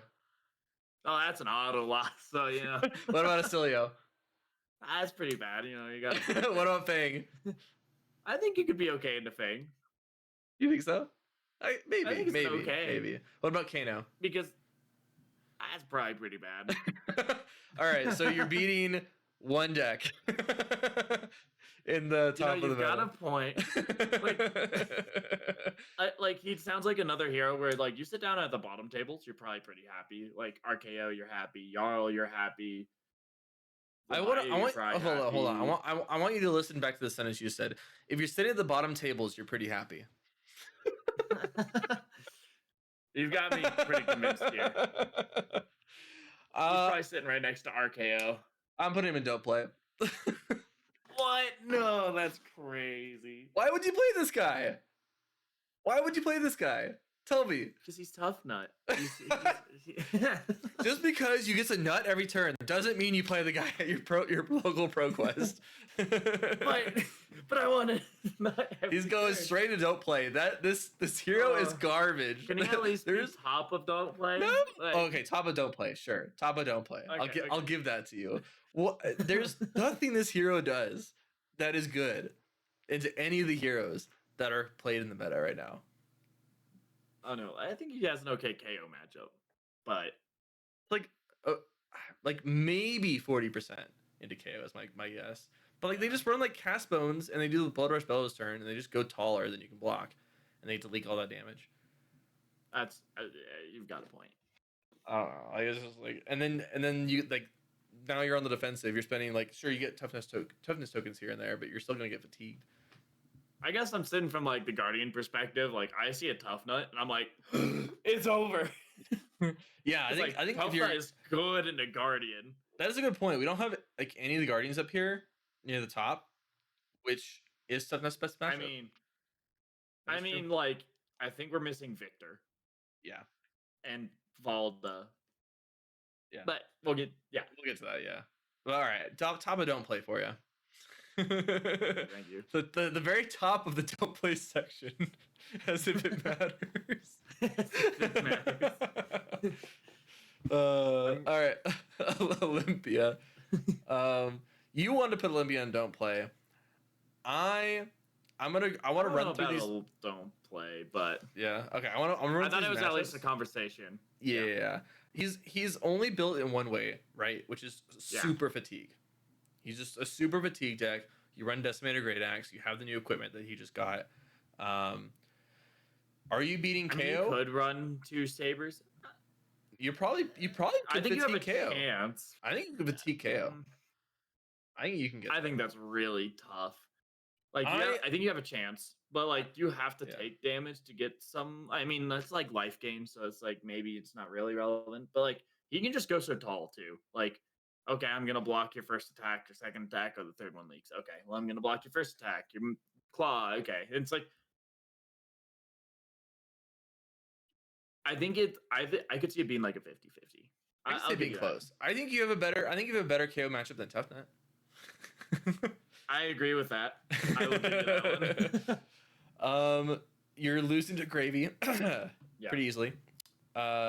You are losing to Florian. Yep. You are probably losing to Syndra. Mm. You're definitely losing to Acilio. Yep. Now we're starting to Fang? sound like Tough Nut all over again. Fang? I don't know about Fang. Maybe in Fang. You could probably beat Fang. I can see maybe. it. You lose to Kano. Yep. You Giga destroy Dio. Dio cries. Oh yeah, you just auto win Dio matchup.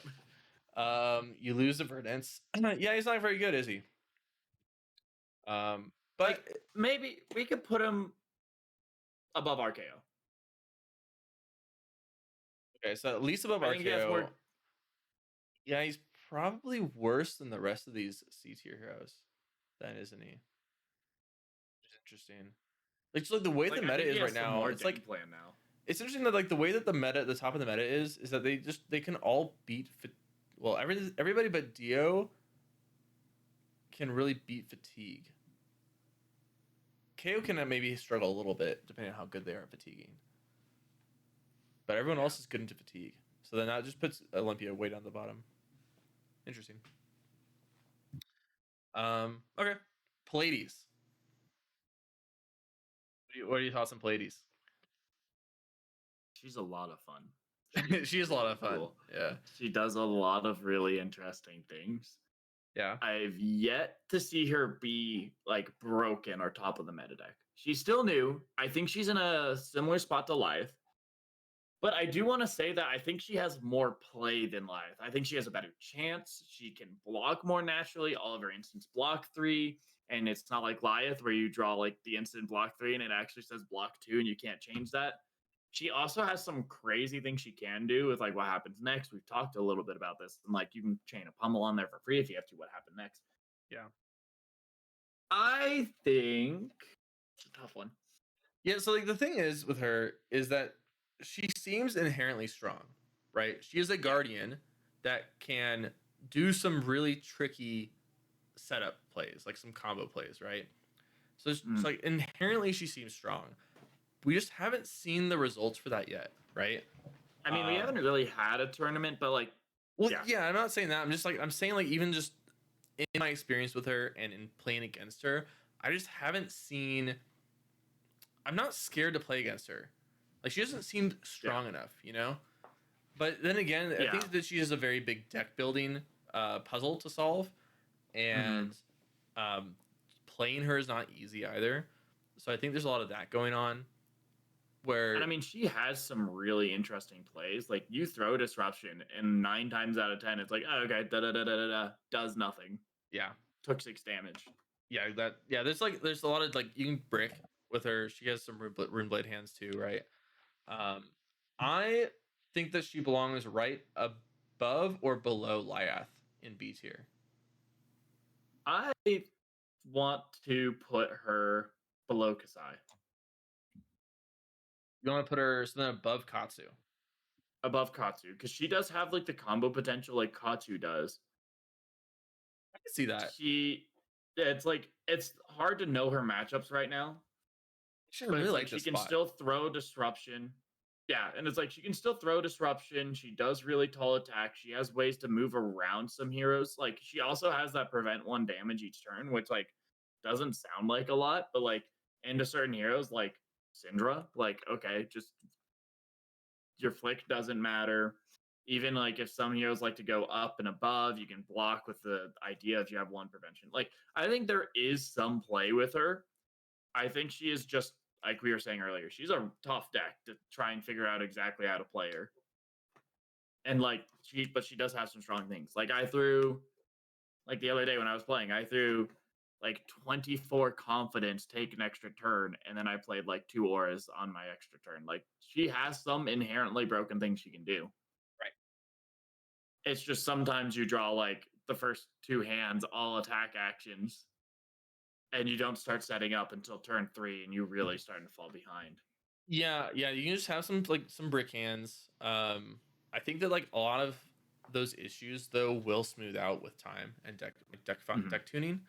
But I overall I really like the spot that we have her in behind Kasai above Katsu, in the Yeah. middle, like right in the middle of B's here. I think she does something strong. She hasn't shown a lot of it yet, but I think that especially over the course of the next few weeks, some like people are gonna figure her out and make something work with her.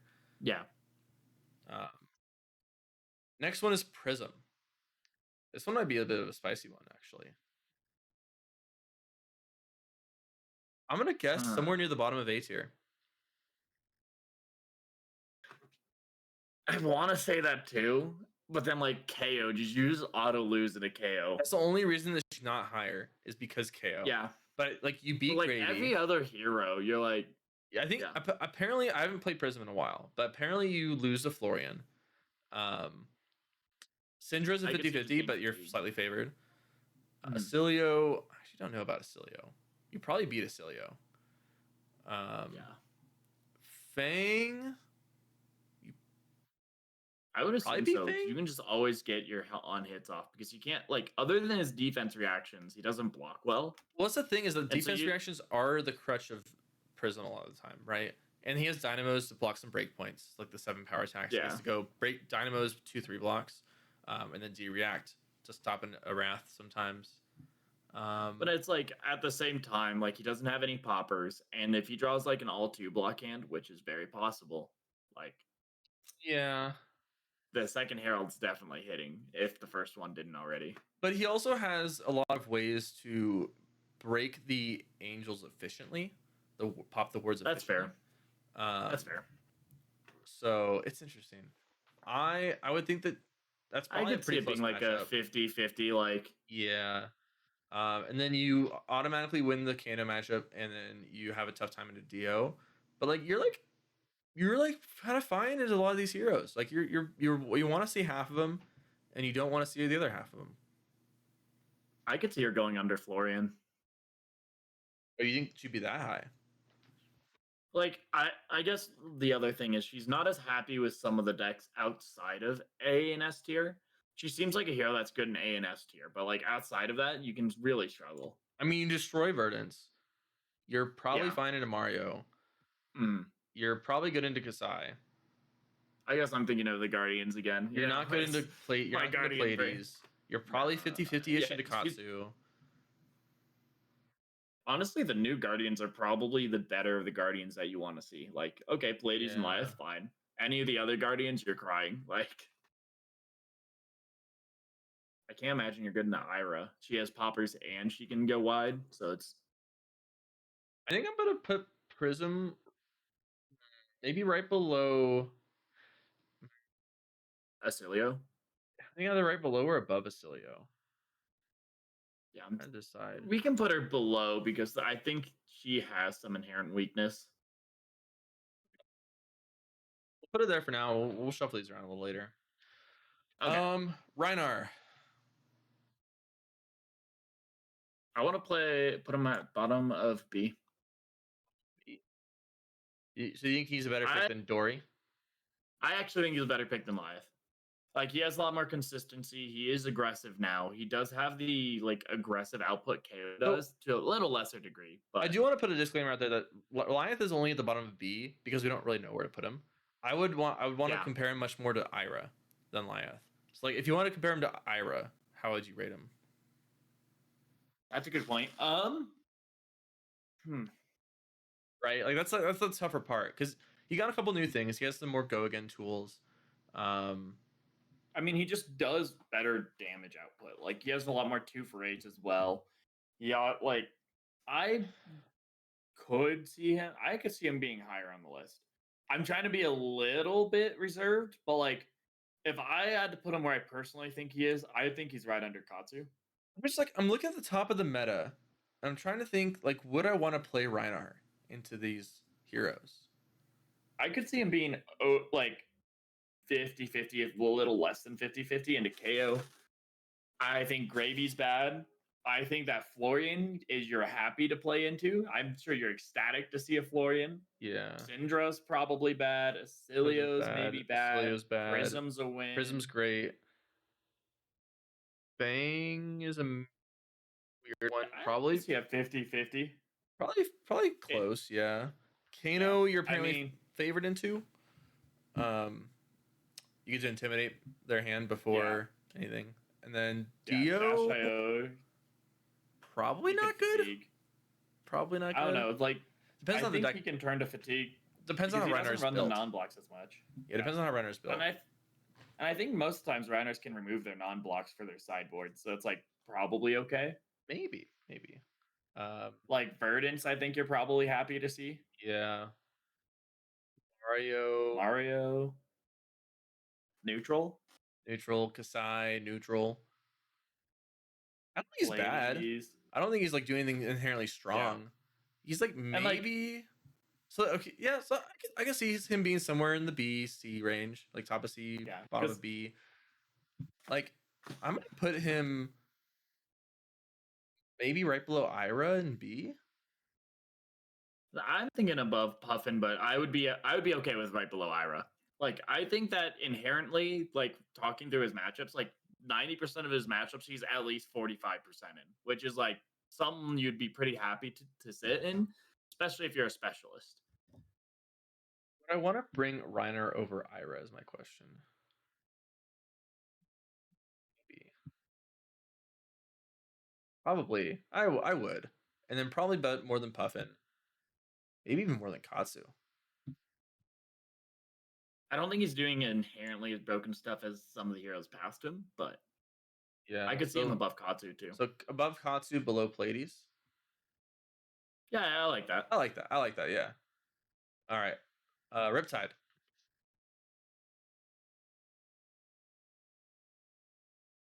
I always have too much faith in him.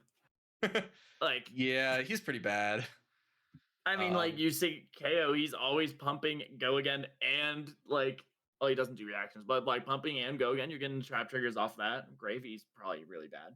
Florian's probably also really bad. Syndra, you're good into. Acilio, you're probably okay into, maybe less. Prism, maybe you don't want to see. Fang, you're probably pretty good into Fang. Kano's not a loss. Dash.io, is that like okay? It's pretty bad for Dash.io. Yeah, Dash.io bad. He's probably not good in Verdance. Mario, he's probably good into. I can see him being good into Kasai because she does everything he wants to see. You're probably awful into Pallades. You just have like some super polarized matchups. I kind of want to put him. Yeah, he's really polarized. I want to put him below Ira, but I could be argued either direction. I want to put him in C tier still. Okay, I can accept that. Like maybe top of C tier. I could accept that. He could maybe deserve a spot in bottom of B tier somewhere. Because like as we've been going through these matchups near the top, he does have some good matchups up there. But overall, not good. Like you still don't want to see a lot of these heroes. Yeah. So it's interesting. I think top of C tier is probably fine. Flippy. I think it's a lot worse. Apparently, he's actually not that much worse, is what I've heard. Well, I mean, when I say a lot worse, he's not S tier, I guess. No, definitely not S tier. I was thinking like under Acilio. You think that high still? I was like, I say that, and then I think through it. I'm thinking, or stay tough. I'm thinking he's below Dio. I personally put him below Verdance. Maybe right below Verdance in B tier. Is Mario better than Slippy? I guess the question is Mario don't or think so. Slippy? I could be wrong about that though. Below Kasai? Are they below Kasai? Probably, actually. Probably below Kasai. Not I below could Reinar. see- Definitely not below Reinar. Oh, not below Reinhardt. And I Yeah. think above Pleiades. Like Above I'm like Pleiades. I want to put Arachne below Kasai and above Pleiades. Now that we talk through it, I think that makes sense. I think I like that. I like that spot. Okay, that's a good one. still has some play, but like a lot of the power was in bonds, just doing that like 6 times a game. Okay. Maybe not 6, but Now your new girl. Well, new old girl. we're on Valda. Here we go. Valda. We finally made it. We can just put that above KO. She's S tier. Okay. Tier list done. I'm out of here. Good thing she was last, right? Yeah. Well, I was like, "Well," but yeah, boom. That's a good way to finish it. Okay, now what do you really think about the girl, the thick thighs that don't save lives? To save my lives. But anyways, I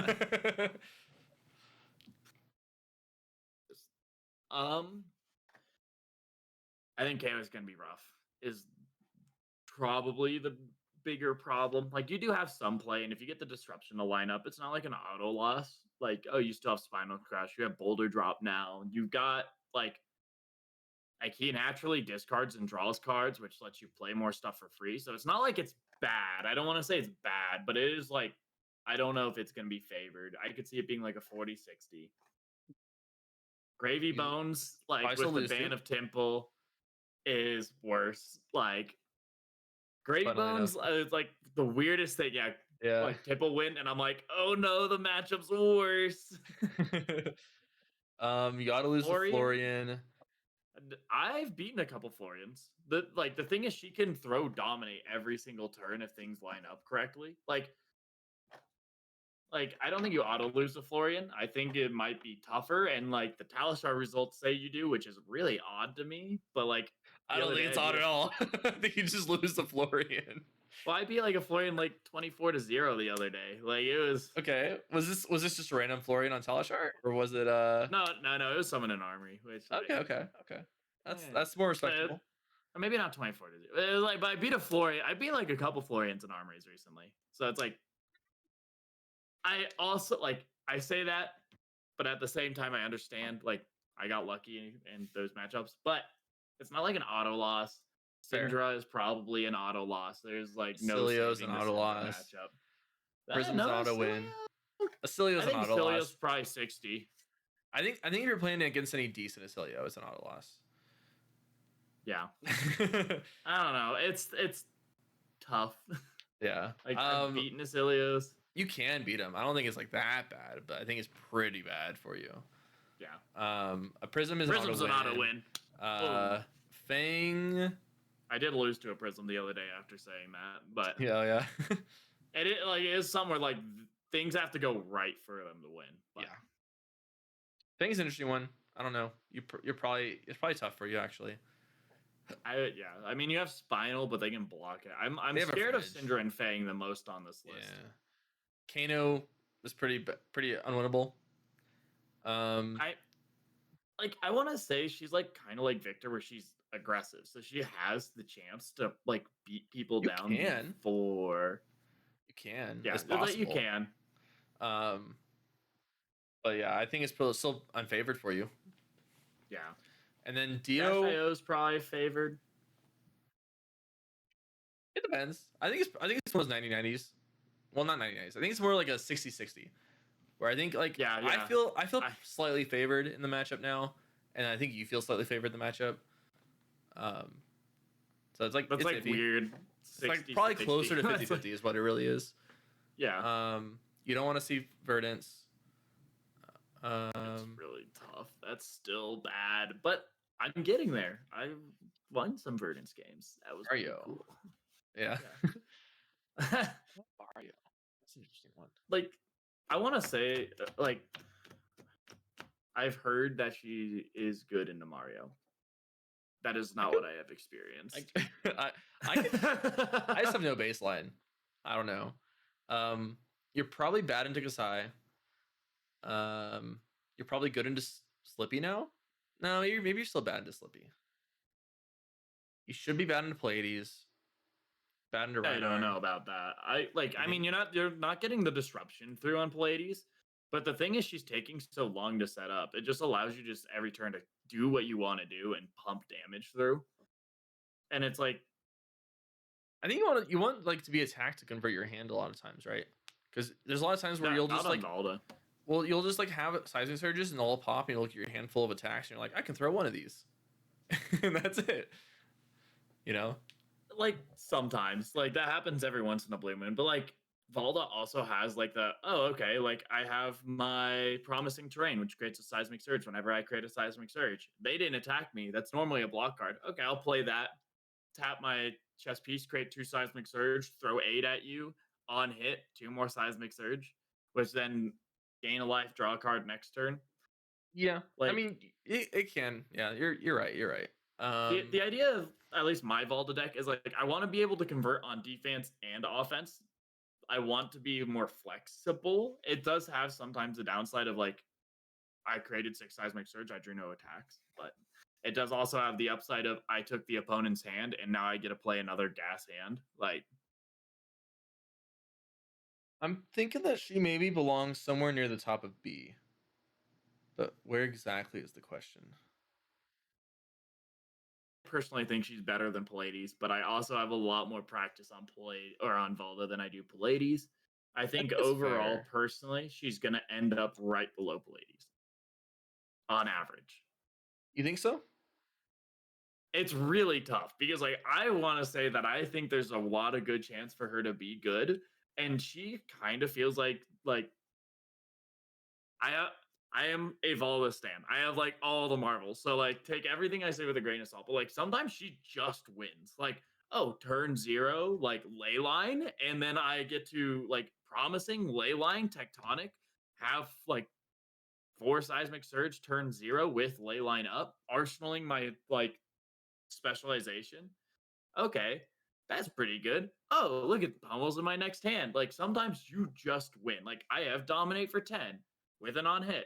Yeah. It's like You do she have like an has, inherent strength, right? yeah, she inherently has very broken plays. Like, oh, my defense reaction, my 0 for 5 defense reaction at blue, pretty strong.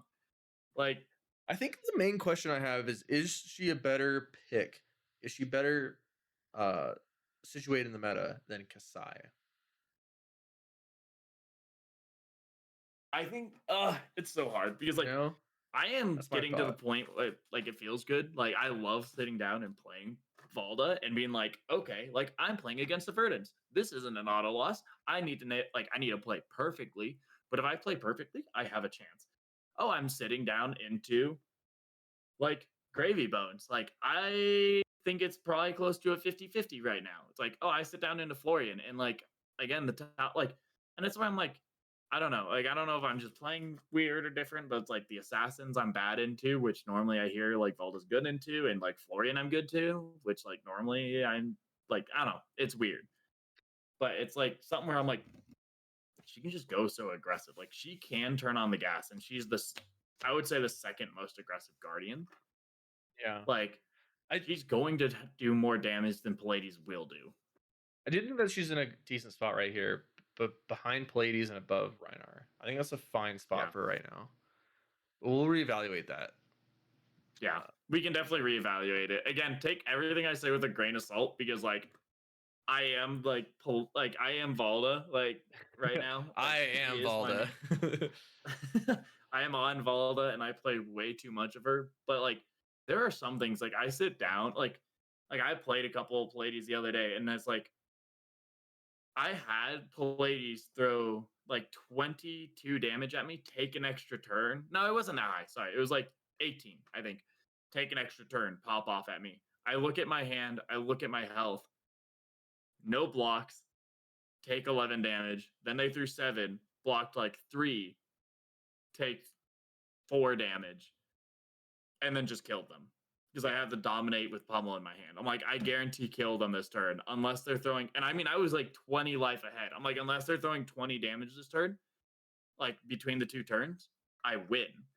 So it's like, Yeah, she has some strong things. I just think they're like the way that the other decks in the meta play, they can like kind of get around that advantage. Yeah. Like she has some inherent advantage where she can just kill, but then she has like she has a fail rate of drawing the wrong in the wrong order, and the other decks kind of getting around her Yeah. disruption. Yeah, and that's I think her biggest problem is her fail rate of just drawing the wrong hands. Like, oh, Classic like the Runeblade other day problem.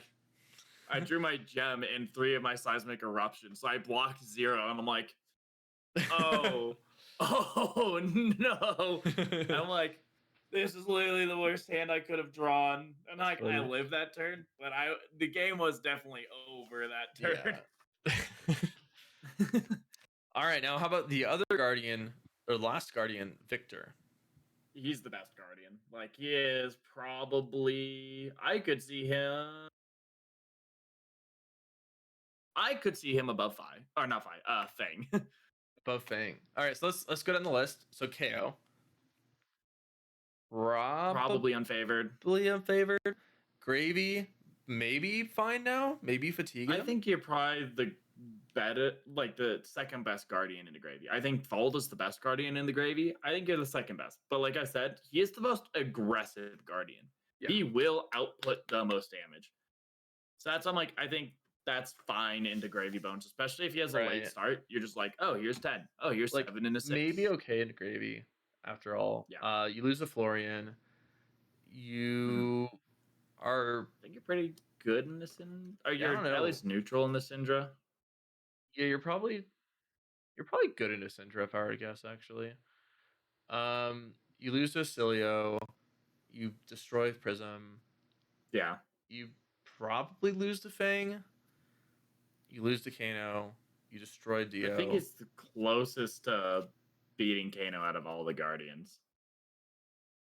Just because he is aggressive, like I say. Like, the Yeah, closest to beating him. That doesn't mean he's going to beat it's him, mostly but because the pitch stack isn't as good in Kano anymore. yeah. So like you're probably fine a lot. Yeah, I could see. I don't think I'd see him maybe bottom of A tier. Well, and the other thing I want to say is, like, looking down at heroes below the S and A tier, like, like, Pretty he happy to can face a lot of play them. defensive and still draw, and he's pretty good into a lot of these heroes below A tier. So maybe bottom of A tier, somewhere in the bottom of A Yeah. tier. I don't know about above Fang. I don't think I'd put him above Fang. I'd maybe put him above Kano. Yeah. I don't I know. like And I mean, that. that might be just like hyping him up too much, but like he's gotten a couple good cards in the last couple sets, and he is just aggressive. And people are going to want to try Guardian. So why not play the best Guardian in Victor? Because he has Test of Iron Grip and all the Yeah, extra stuff I that like he this. gets. I like this spot. Right below Fang, right above Kano. Yeah. I think that makes a lot of sense. Vincent. She got a new card. And it's actually a pretty good card. Is it? Yeah, it actually is Okay. really good. I think that she's probably somewhere in the middle, like low B, high C, somewhere roughly in that range. Um, I was just thinking below Ira. below Ira. She does the disruption stuff, but she is very bad against fatigue. I think I would rather play her over Ira. Really? Okay. Would I rather play her I could over accept that. Puffin? Probably not. But probably just barely above Ira is where I'd put her. Okay. I think I like that. Because like she got a new card. She could just be busted. I haven't toyed with her. She could be busted with the new card. Probably not. She probably just is stronger. I don't know how much stronger she is, but I think she's probably better than Ira. She's maybe better than Mhm. Puffin. She's I don't know where Katsu exactly stands. Um. All right, let's go down this list actually, just in terms of where we want everything to sit now, like restructure everything. And I think some of these things are going to shuffle around a bit. Yeah. So KO is still S tier. I think that's pretty Yeah, fine. kind of what we were talking to. He just has good value, and it feels Yeah. like through a lot of the matchups, most of them we said that KO is favored. So Yeah, so KO stays S tier. Now Gravy Bones. Let's see if he stays here, right? I've heard mixed things on whether or not he beats KO. I've heard that he beats KO. I think I've heard a lot of fundamentals that like people think that he shouldn't beat KO, but that actually he does. So It that's might like a be a mixed like result there. experience thing where it's Yeah, like, okay, like if you know how to beat that hero, you can beat that hero. And that's like kind of similar to like Dromai Bravo. Like if you know how to beat Bravo, you could do it back in the day. But if you right. didn't know, you just auto loss. Yes, I think it's potentially favored into KO. You're definitely favored into Florian. You lose to Syndra, you lose to Acilio, you lose to Prism, you lose to Fang. You maybe beat I Victor. think you beat Victor most of the time. You lose to Kano. You lose to Dash.io. You're starting to look pretty bad into a lot of the top of the meta. So I'm going to shift Gravy Yeah. down a bit. Where I think that's fair. where to shift him down though? Maybe right below or maybe above Victor. Maybe between Fang and Victor. I think he's a. I'm okay. We'll work down the list, but I'm okay with that. Yeah, I think between he's Fang and just so Victor. good into everyone that isn't just in the A tier. Like outside of A tier, like you look at it and he just like He has some none of good these heroes matchups, have. but there's just like a lot of the meta that we have up here is hostile to him, right? Yeah, that's true. Yeah, at the top of the meta. Yeah, and I think that's like a big factor of pushing him down. Yeah. Florian, you probably beat KO. You are unfavored into Syndra. You're like, I feel like you're actually unfavored into Acilio as Florian. I think they just kind of Okay. combo you and kill you. You're apparently favored into Prism. You're apparently unfavored into Fang. You're unfavored into Florian. You are favored into Victor, unfavored into Kano, favored into Dio. You're like middle of the pack, right? So I think I want to push Florian down a little bit. Maybe just below Acilio. Okay. Okay. I'm okay with that. Syndra, unknown to KO. You are probably beating Acilio, beating Florian, 50-50 into Prism, something into Fang. I don't know. You're beating Gravy, losing to Victor, beating Kano, I think, losing to Dio. You're in the middle of the pack a little bit. So maybe Syndra is just pushed down a little bit. I wanted to like I so the more we talked about it and went through this list, there was a lot of like maybe not a lot, but there was a few heroes that we went through and we were like, oh okay, but you're okay into like Syndra. Oh yeah, you're like good into Syndra, especially That's why we're moving from the top down, because then we're gonna reevaluate some of Yeah. these other heroes too, right? So it's like, I mean, even outside of that, like you don't want to see the assassins. I mean, you're probably okay into Verdance. You're probably okay into Kasai. Maybe not Kasai. You have You don't this want to inherent see strength for the rest of the meta. Guardian. Like you're okay into Guardian, but you probably I think don't you're want to see probably Guardian. just maybe slightly worse than Florian. I think Yeah. Syndra now goes between Florian and Prism. Yeah, okay, I'm okay with that. Acilio, I don't know how you are into KO or Kano. Sorry, KO. I don't know how you are into KO. I think you're beating Florian. You're probably losing to Syndra. You're probably losing to Prism. You're probably beating Fang. You're beating Gravy. Gravy. You're beating You're Victor. beating Victor. You're beating Kano. Are you? You barely are beating Kano, I guess. You're just so quick to do damage. You're losing to Dio. It's funny. These things are just shuffling back and forth. You're probably just below Florian. Maybe you're still top of A. I could see him just top of A. Yeah, maybe top of A. Prism, I think is probably exactly where she should be. Yeah, like looking at it, you've got some weak matchups, but you're still inherently strong. I could see Prism. Yeah, and you just have some like polarized matchups up here too. Yeah, it's weird. Maybe a little lot lower. of A seems very polarized. I will say, like, if you're losing to Florian and Kano, and you're only like flipping a coin against Acilio and Syndra, maybe you're pushed further down. Because we don't have Gravy up there anymore, is the thing. I think that's what significantly lowers Prism's stock. And so, like, maybe she goes, like, right below Fang. Yeah, it's kind of... So I have, like, Acilio, Florian, Syndra, Fang, Prism. Yeah. Sound... I think that seems right. And then Gravy is right below Prism. Which I think... It almost doesn't make sense. Like I almost feel like Gravy should be above Prism, but it's just such a hostile meta. I Maybe not. It Maybe. is, but like you just have so many inherent just auto wins Yeah. on Okay. Let's Gravy let's is the let's thing. push Gravy above Prism. Gravy goes above Yeah. Prism.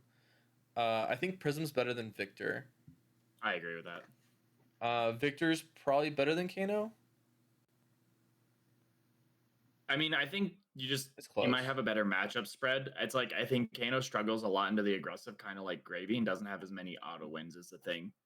Where it's Yeah, like you're he has the maybe capability, you're better than but like Victor I then. think, well, it's like I think Victor's more natural and more neutral in his Yeah. game, like his strategies. While Kano seems a lot more polarized. It's like Gravy polarized, but a little worse. So then he stays where he's at. Dio probably stays where I mean, she's maybe flipping a coin into Kano, beating Acilio, losing to Florian, beating Syndra, beating Fang, beating Gravy, beating Prism, losing to Victor, beating Kano. You probably get pushed up a little bit. You're probably like I was gonna say, do you want to go in front of?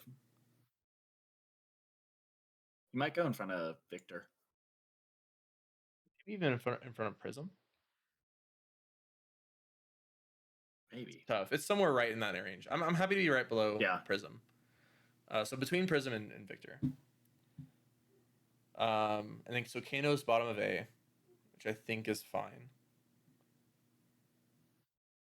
Yeah, I think that's fine. And then for the sake of time, Doing a lot of switching around all of a sudden.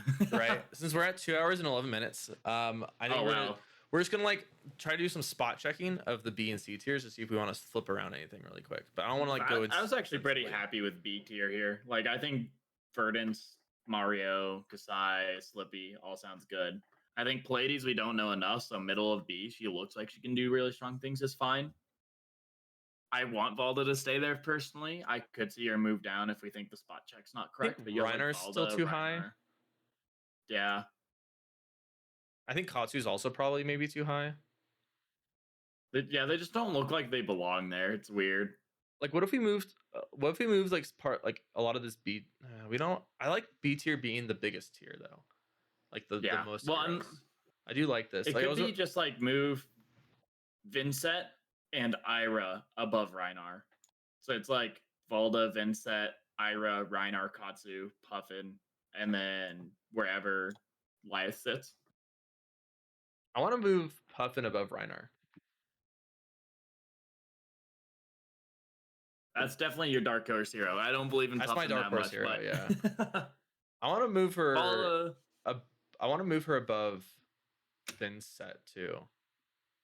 Actually, maybe below Vincent. Sorry, below Vincent. I want it to go Valda, Vincent, Puffin, Ira, Reinar, Katsu, Lyeth. Okay, I like that. I'll accept. Yeah, I like that. And then C tier can just stay the same. It's kind of whatever. Yeah, Riptide, Dory, and yeah, it's pretty close to what I want it to be. And then Tough Nut at top of D tier. Top of D tier is Tough Nut. Yeah. just for you. The most important. All right, okay. So now I'm pretty happy with this. However, do we want to? I guess we probably should just have only KO and S tier. I think that makes the most sense. I don't think Acilio is necessarily S tier. I don't think Florian is S tier.